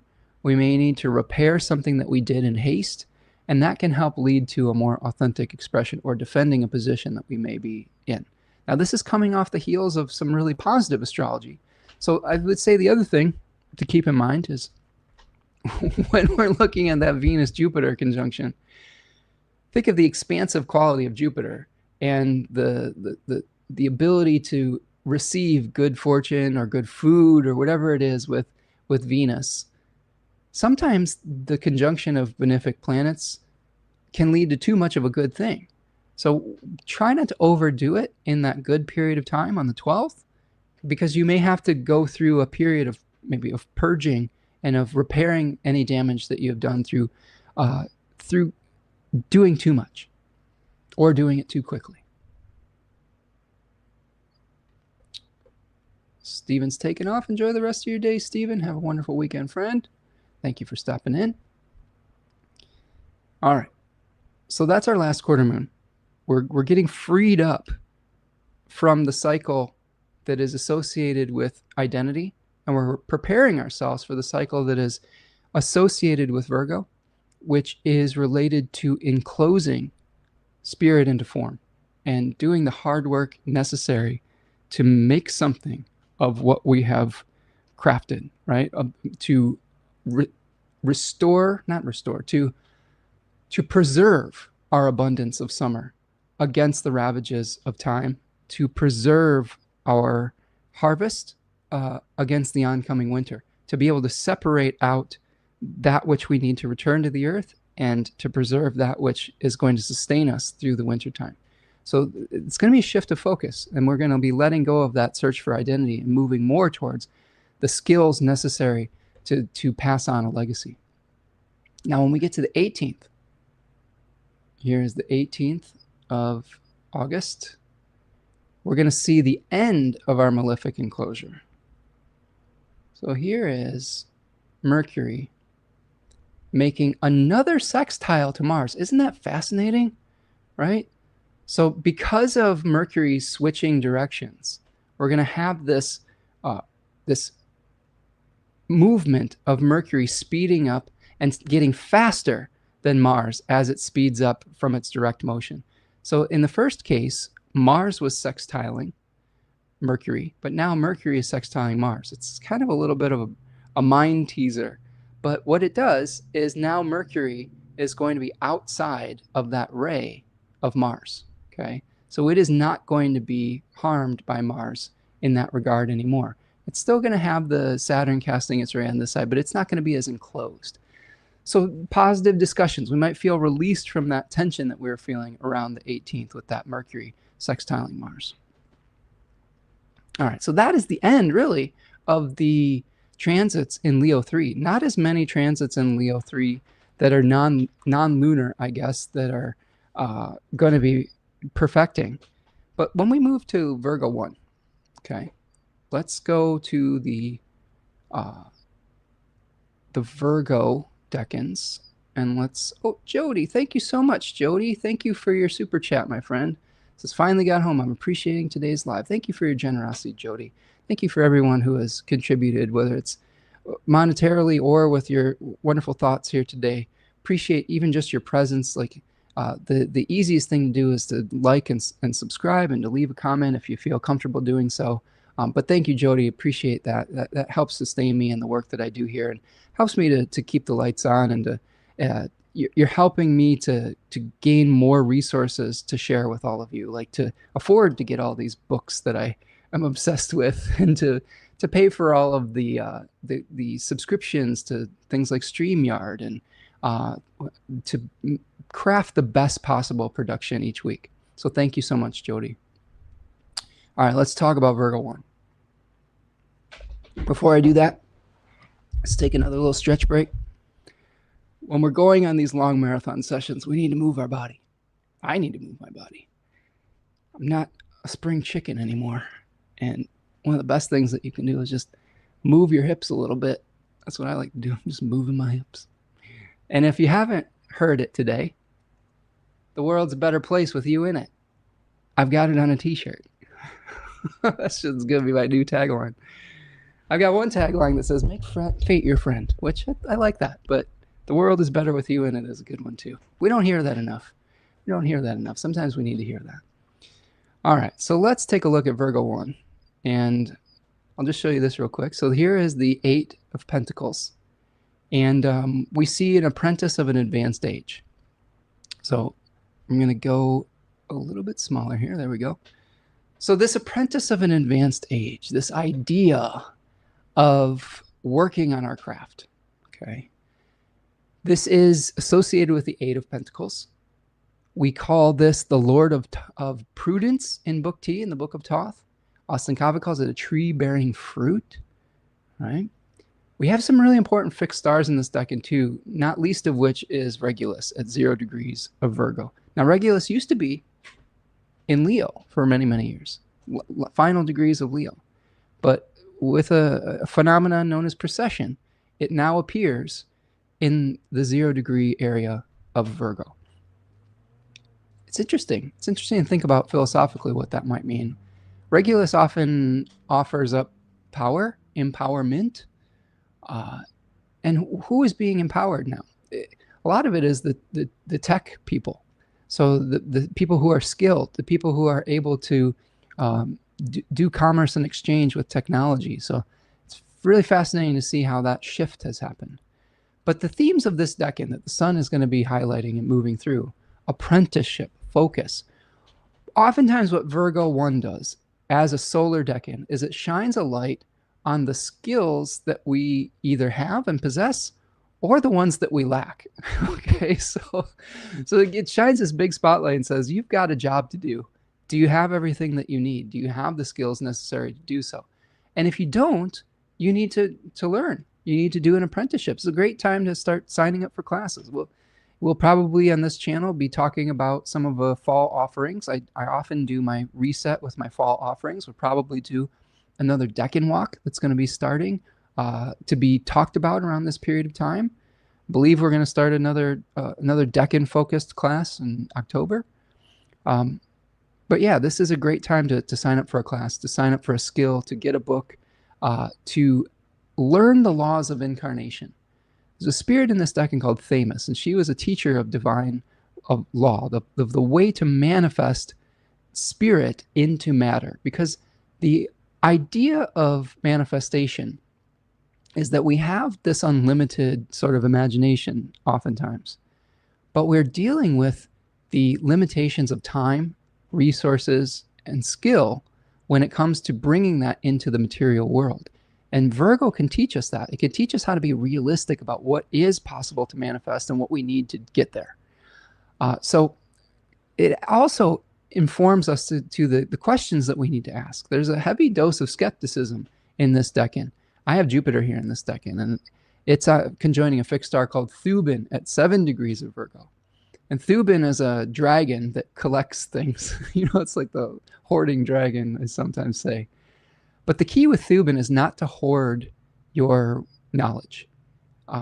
For me, I do have quite a collection of books, but for me to continue the flow of abundance, I don't need to hang on to that knowledge. I really am loath to put a lot of my sharing behind too many paywalls, because I want people to be able to receive this knowledge one way or the other. That's why I kind of keep things in the form that I keep them in. And I've learned that through just sharing and letting that wisdom flow through me, new wisdom comes to me. Check out the example today. I shared an idea that I was learning about through indigenous economics and some of the books that I was experiencing. And Chad brought me another example of a book that might be beneficial. So by sharing my wisdom, I've come in contact with more. And that is a Virgo 1 experience. That's a Thuban experience.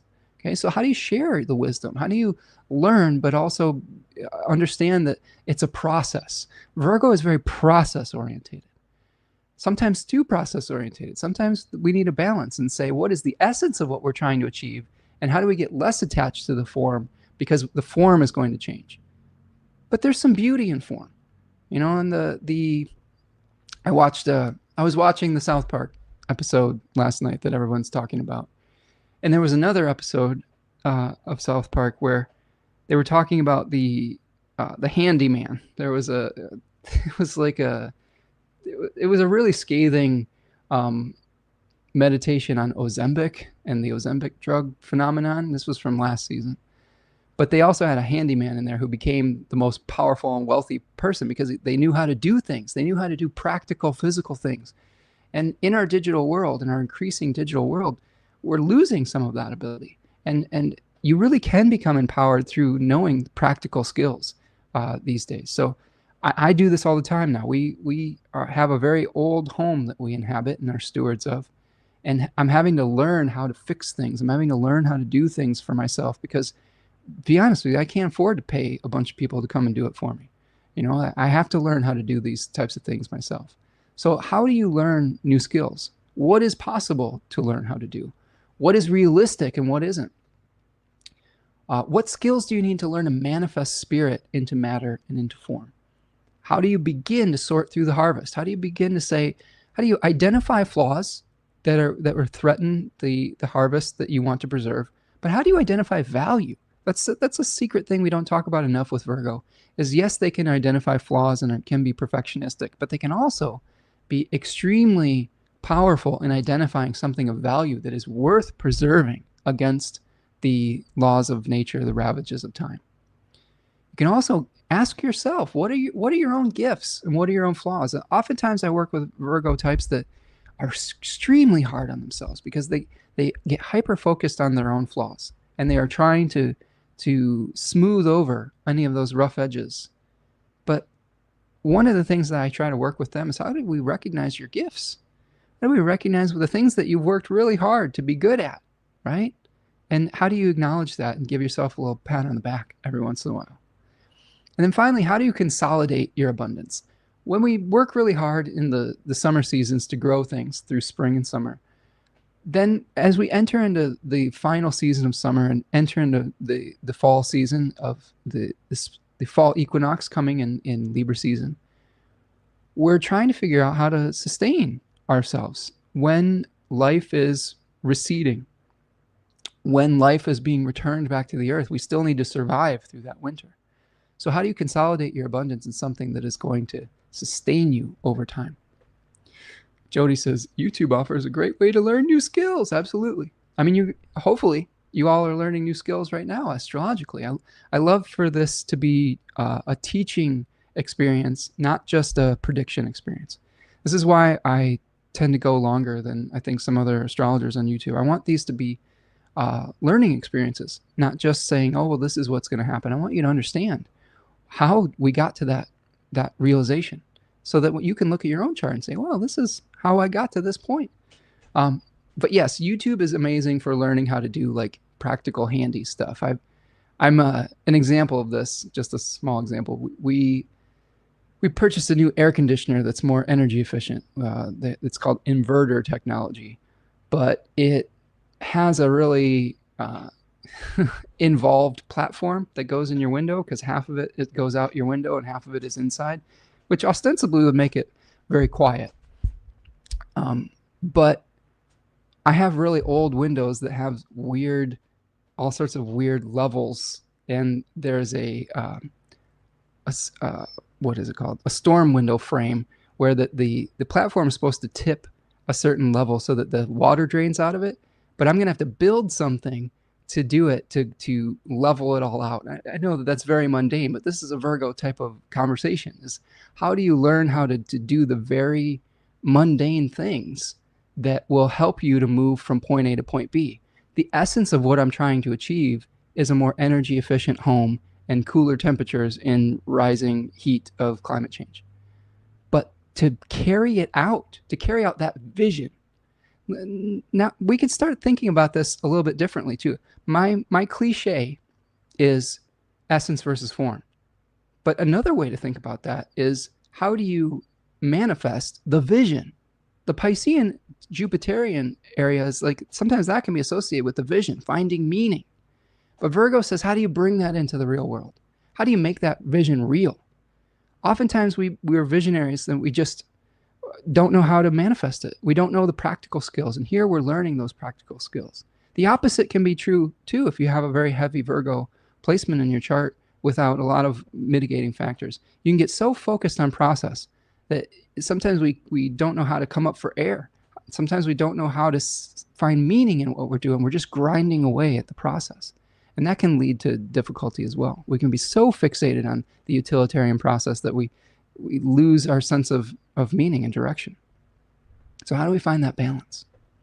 So questions to ask yourself between the 22nd of August and the 2nd of September, when we're dealing with Virgo 1, is how do you find the right skills? Okay. So let's bring the chart back up. Let's bring the chart back. Where did our chart go? We're missing a chart now. There it is. All right. One moment. There we go. There we are. So now let's look at the 22nd when the sun is moving into Virgo. And I want to just outlay a few things for you. Okay, let's go back a day. There's the 22nd. And well, let's move forward. I'm gonna just show you the whoops. No, now we're getting all screwed up. Let's get to the next new moon here. There. So I'm showing you the new moon in Virgo, conjoined Regulus. And the sun ingresses into Virgo on the 22nd. So keep that in your mind. So we've got the sun and the moon here, and it's being hosted by Mercury in Leo. Now, what is fascinating about this is we've just gone through a really important Mercury retrograde cycle to figure out who we are and what our authentic self is. Now we get to put that new identity, that new hard-earned, authentic persona into practical use. So this new moon in Virgo on the 23rd of August, hosted by Mercury in Leo, okay, is helping us to understand how to release due to its conjoining with the South Node. Okay, not quite an eclipse yet, so we're not quite in eclipse season. That's next month, but it is close enough where we may have to adjust our process to bring something new into existence. Now, this is an extremely powerful new moon, in my opinion, because of its conjunction with Regulus. If we do the work necessary, we do the hard work, we have the humility necessary to do the hard work, to say, you know what? And this takes a lot of humble humility. To say that you don't necessarily have the skills yet that you need to bring a vision into manifestation. Oftentimes we try to fake it until we make it. Sometimes the hubris is saying, yeah, I can do that. I know how to do that. When you commit yourself to something that you're like, oh shit, I don't know what the hell I just did. But it takes humility to say, you know what? I'm going to learn how to do that. I don't know how to do that yet, but I have the intention to do so. I have the desire to bring that vision into manifestation. And if you give me the time and space to do that work and to do that studying, I will do my best to bring that into physical being. And this is one thing that we struggle with sometimes in modern societies. Everybody needs to feel like they're an expert on online, etc. And sometimes because of the what's the word I'm looking for? Man, my mind's going blank. What I'm trying to express is the fast quality of something. It's on the tip of my tongue. Well, I'm not going to get it because of the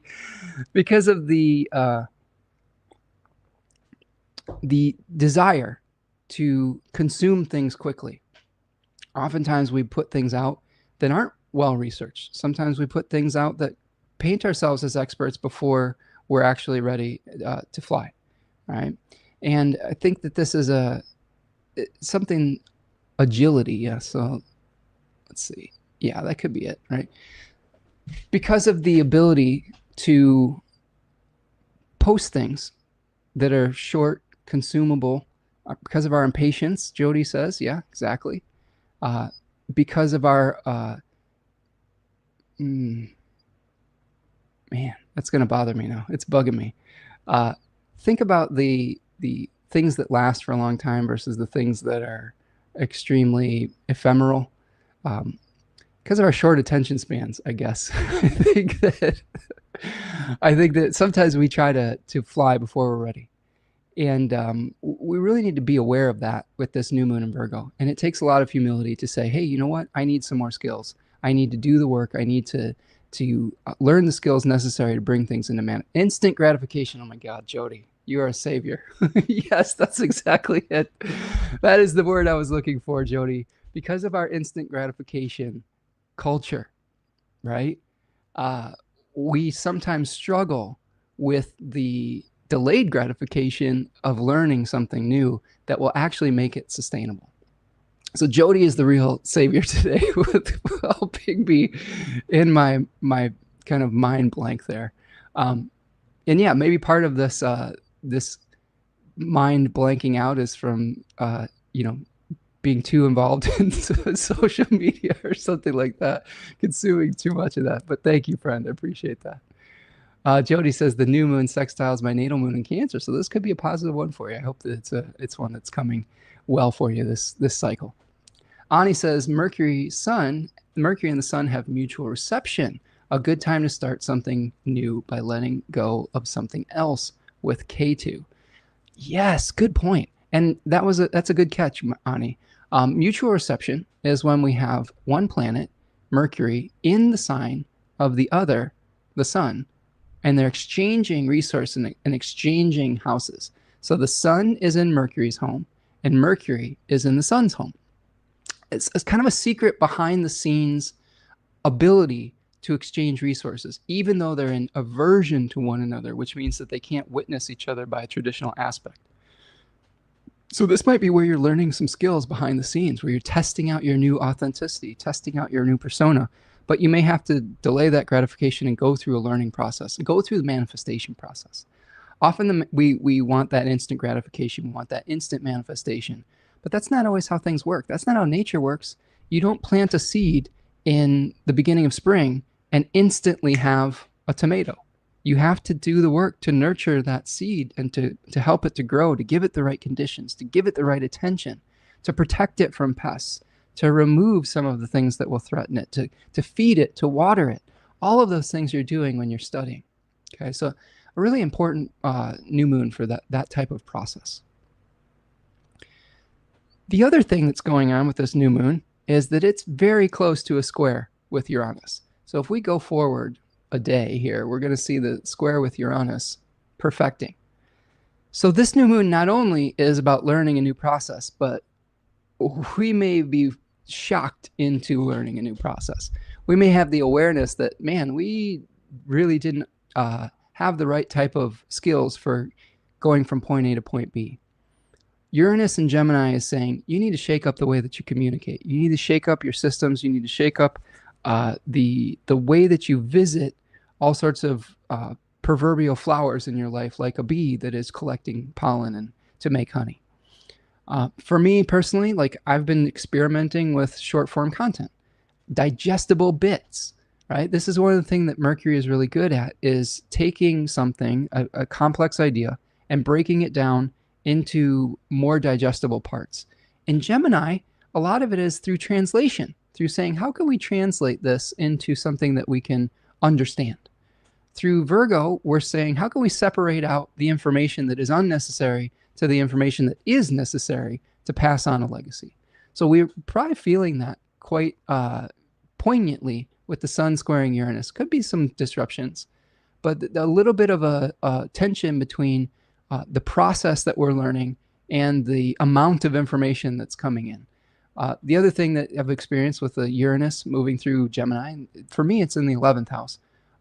Having communications like we are today with a whole new generation, like my daughter's generation, joining me on these journeys, these long form content, breakdowns of the astrology, and learning how to communicate and understand their needs versus the needs of previous generations. So it's shaking us out of an old habit and pattern and forcing us to grow. And I think we're all better for it. All right, on the 25th, Mercury is going to exit its retrograde shadow at 15 degrees of Leo. So this is Mercury getting its starting to cover new ground. So we had Mercury's retrograde cycle at 15 degrees. It retrograded all the way back to 4 degrees, and now it's past that same point that we were at, and we're going to be starting breaking new ground in the 15-degree Leo section of our charts. So this might be where we're able to move forward with the things that we've been learning over the past few weeks. The other experience that we have on this day is that Venus is going to be moving into Leo. So you could see it's almost there. Well, let's move it into Leo here. Okay.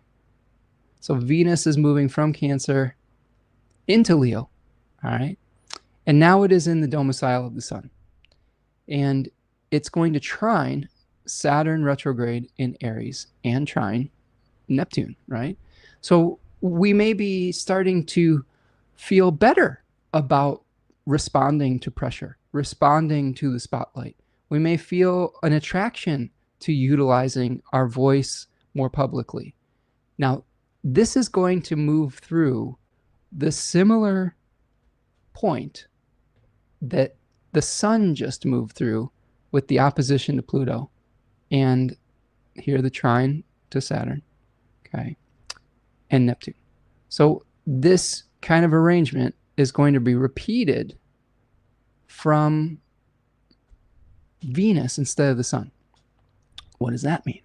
Well, now we're going to see the feelings of challenge in the Venusian areas of our chart. It might be through our desires rather than through crafting our identity. We may want to be more visible, but it may feel a little scary with the opposition to Pluto. We might want things for ourselves and our own individual desires, but they may be coming into conflict with the needs of the collective. We have to be careful within our relationships. We have to be careful in our Taurus and our Libra areas of our chart, because that's what Venus is now providing resources for from Leo. I would caution you to be above board in the way that you utilize your powers of attraction. Oftentimes when we have Venus, Pluto oppositions, squares, etc., sometimes we can try to manipulate people into loving us. We can try to manipulate people into giving us what we want. Pluto is a planet that talks about power dynamics. We may be trying to deal with an uneven power dynamic within a relationship. So this is something to be aware of with Pluto opposite Venus. That's going to be perfecting on the 27th. Before we have that, we have Venus moving into Leo and trining Saturn, and then sextiling Uranus and trining Neptune on the 26th. So this is really just talking about the period of time between the 25th and the 27th. It's very Venus intense, right? Venus trining Saturn, sextiling Uranus and trining Neptune, and then opposing Pluto. A lot of collective planets, again, like Neptune, Pluto, and Uranus, being activated in a Venusian way rather than a solar way. Oftentimes Venus can be associated with the feminine principle, right? Like issues related to women.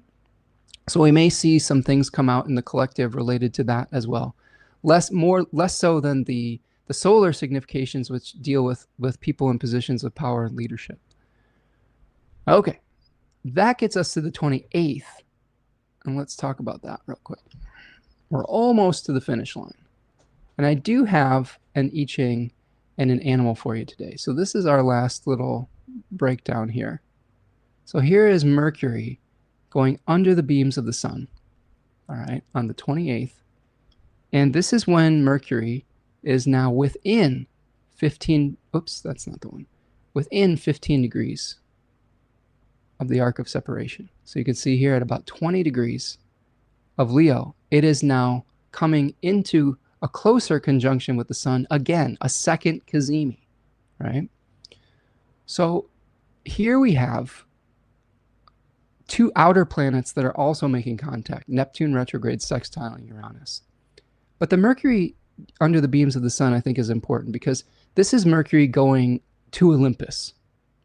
And In contrast to Mercury going into the underworld as psychopomp, now we are seeing an idea coming potentially from outside of our own past, outside of our inner experience.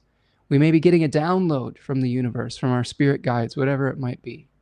So pay attention to the messages you receive when Mercury goes under the beams, because there will be a powerful renewal of Mercury when it comes into the conjunction of the sun at about 20 degrees of Virgo when Mercury is in its exaltation. So that could be an extremely powerful new start for new processes in your life and new means of exchange. So, friends, that is what I have for you for the astrology of August. We have a couple of previews here of September. September, we have eclipse season.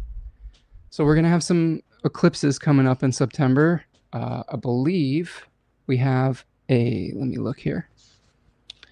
We have a total lunar eclipse on September 7th at 15 degrees of Pisces, a full moon. And then we have a new moon, partial solar eclipse at 29 degrees of Virgo on September the 21st. So big changes coming up in September.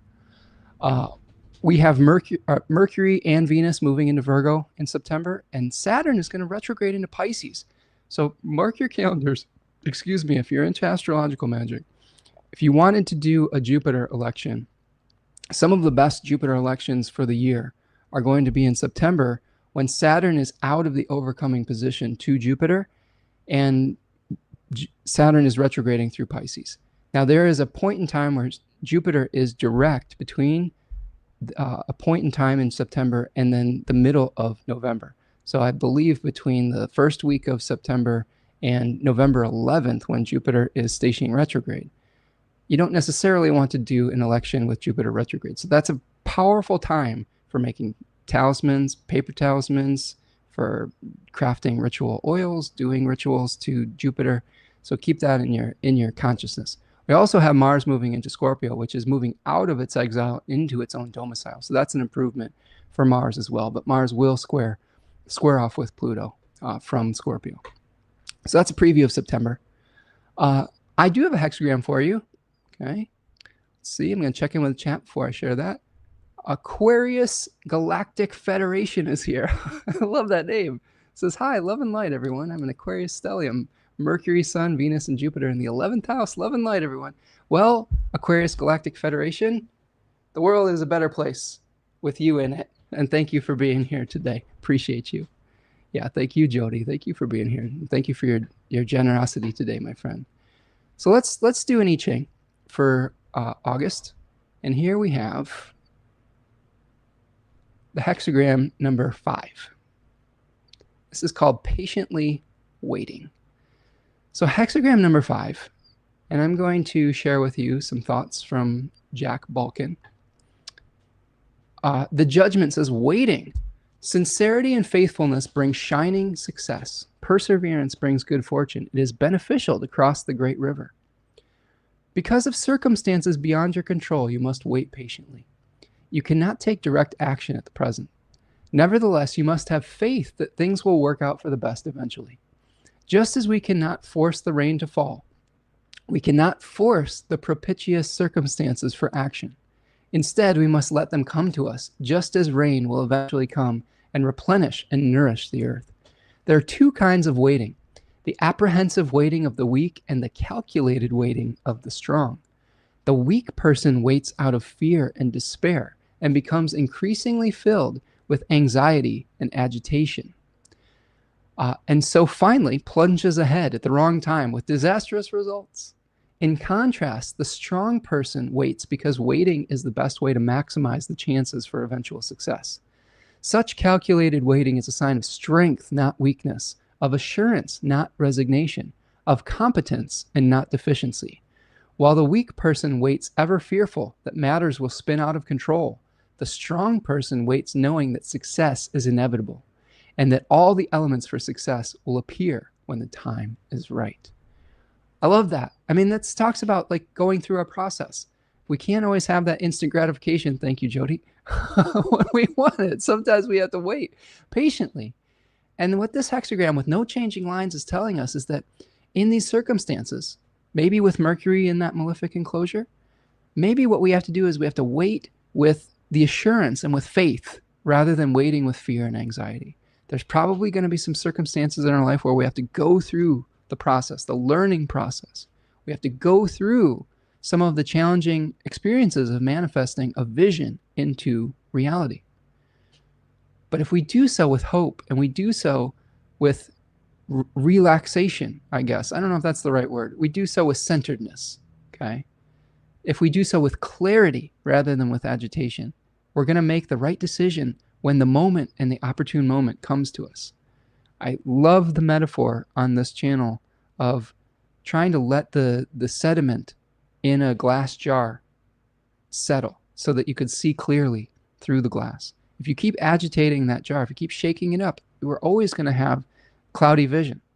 So by patiently waiting, by letting ourselves become calm, we're going to make better decisions in the moment, and we're going to go through the process that's going to lead to sustainable growth and development, or sustainable letting go and composting. Okay? Equally as important, equally as valuable. Sometimes we try to eliminate something in our life, but because we don't go through the hard work and process, it just springs back up like a hydra. We cut off one head and 10 heads spring back up. That's true when we're trying to change our habits that might be toxic for us.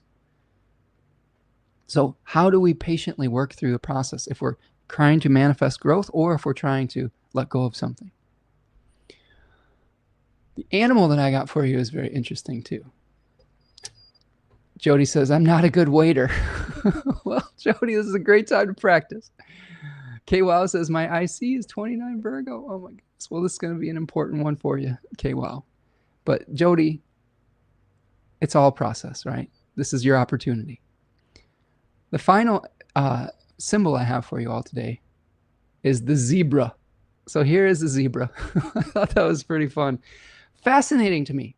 Fascinating. Before I share with you some of the literature from Animal Frequency by Melissa Alvarez, my favorite author on animal symbolism. It's fascinating to me the predator-prey relationship between a lion, a symbol of Leo, and the zebra, its prey. I would also say, think about the challenges of the Sun and Venus moving through Leo, and Pluto being in the opposite sign, in the sign of the collective. Maybe Pluto is our zebra energy, potentially, our balancing force. So I'm going to read to you from Animal Frequency by Melissa Alvarez. Excellent book. This is where I pull my animal divination from. It says, zebra symbolizes balance, community, and individuality. Zebra lives in a large herd, yet each one is a unique individual with its own set of stripes and personality. Zebra stripes are thought to break up about 70% of the sun's heat, which prevents overheating. Zebra stripes act as a camouflage and keep insects at bay. Zebras sleep standing up, and only when it's in the safety of a large herd. It is a very fast runner and moves in a zigzag pattern to confuse predators. These qualities mean that you're not afraid of working in large groups. You can blend in quite well or stand out as an individual when needed. You quickly outmaneuver the competition and keep pests at bay. This could represent a shrewd business person who exudes a calm confidence. When zebra appears, it means you are looking at a situation as all or nothing when it's not that way. Try taking a different approach so you're not confining your progress because you're being inflexible in your thought patterns. Important because we have the sign of Leo is a fixed sign, opposing a fixed planet, Pluto, in Aquarius. So we don't want to get too fixated in one position. It says that zebra shows you that situations are not always categorized in absolutes. You're going to encounter people and have experiences that aren't either good or bad, all or nothing, or right or wrong. Instead, they fall somewhere in between. Zebra urges you to see the gray areas between the lines, the part where the black and white blends together. Sometimes in this gray area is where the most important discoveries are made. Zebra encourages you to find your light, the heat inside you that drives you forward.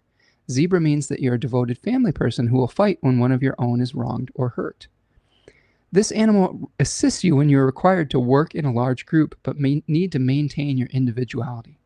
Zebra can show you how to blend in, yet stand out. If you need to hide or hide something, Zebra can guide you to the right place, often in plain sight, where you or the thing you're hiding will be undetected. It can help you to get up to great speed quickly if you're taking over for someone, filling in, or helping out a friend. Zebra can help you find balance in your daily life and your spirituality. Sometimes you may feel your intuitive nature is making you stand out from the crowd when really all you want to do is blend in. I feel this, people. I sometimes don't always want to stand out. But Zebra will protect you from any perceived danger you feel when you're exposing a private part of yourself to others. You're very clairvoyant and may feel drawn to help people by using your abilities, but are afraid of what naysayers might say. Zebra urges you to follow your path and to know that you are using your abilities in a positive way, a helpful way, and will help you to influence and help many people.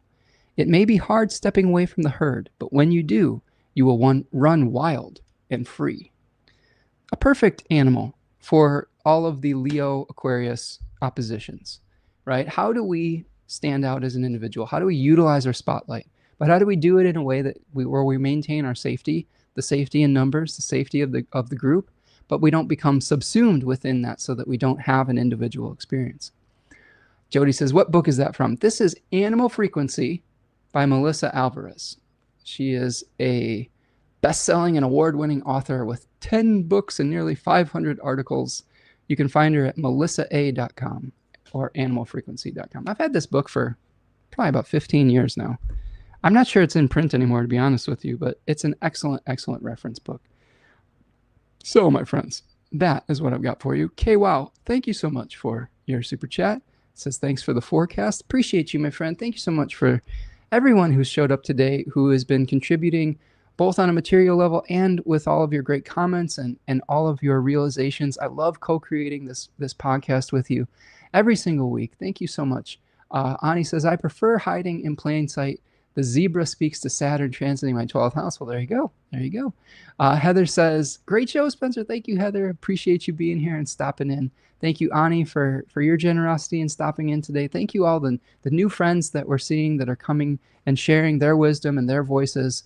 I love making this a multi-generational show as well. So thank you, everyone who's been stopping in from TikTok. Hang in there, friends. I know that times are challenging right now. This is a test, right? This is a test of our strength. This is a test of our ability to adjust and make changes when they become necessary. I think there's been changes that have been necessary for quite some time now. But we resist that as human beings. Sometimes we want to keep things the way that they've always been and justify it because that's the way it's always been.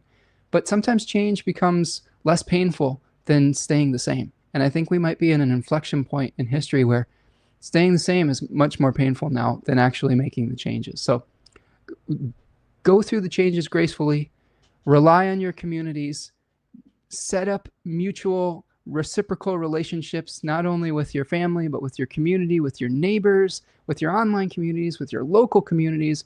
Remember that the world is a better place with you in it. Be kind to one another.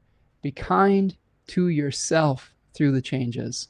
Go check me out over at Spencer Michaud on Instagram and all of the different social media platforms. You can visit me as well at spencermichaud.com. Remember, there's a sale going on. If you want to get more information, all digital recordings are 20% off. Use the code SAGMOONMAGIC.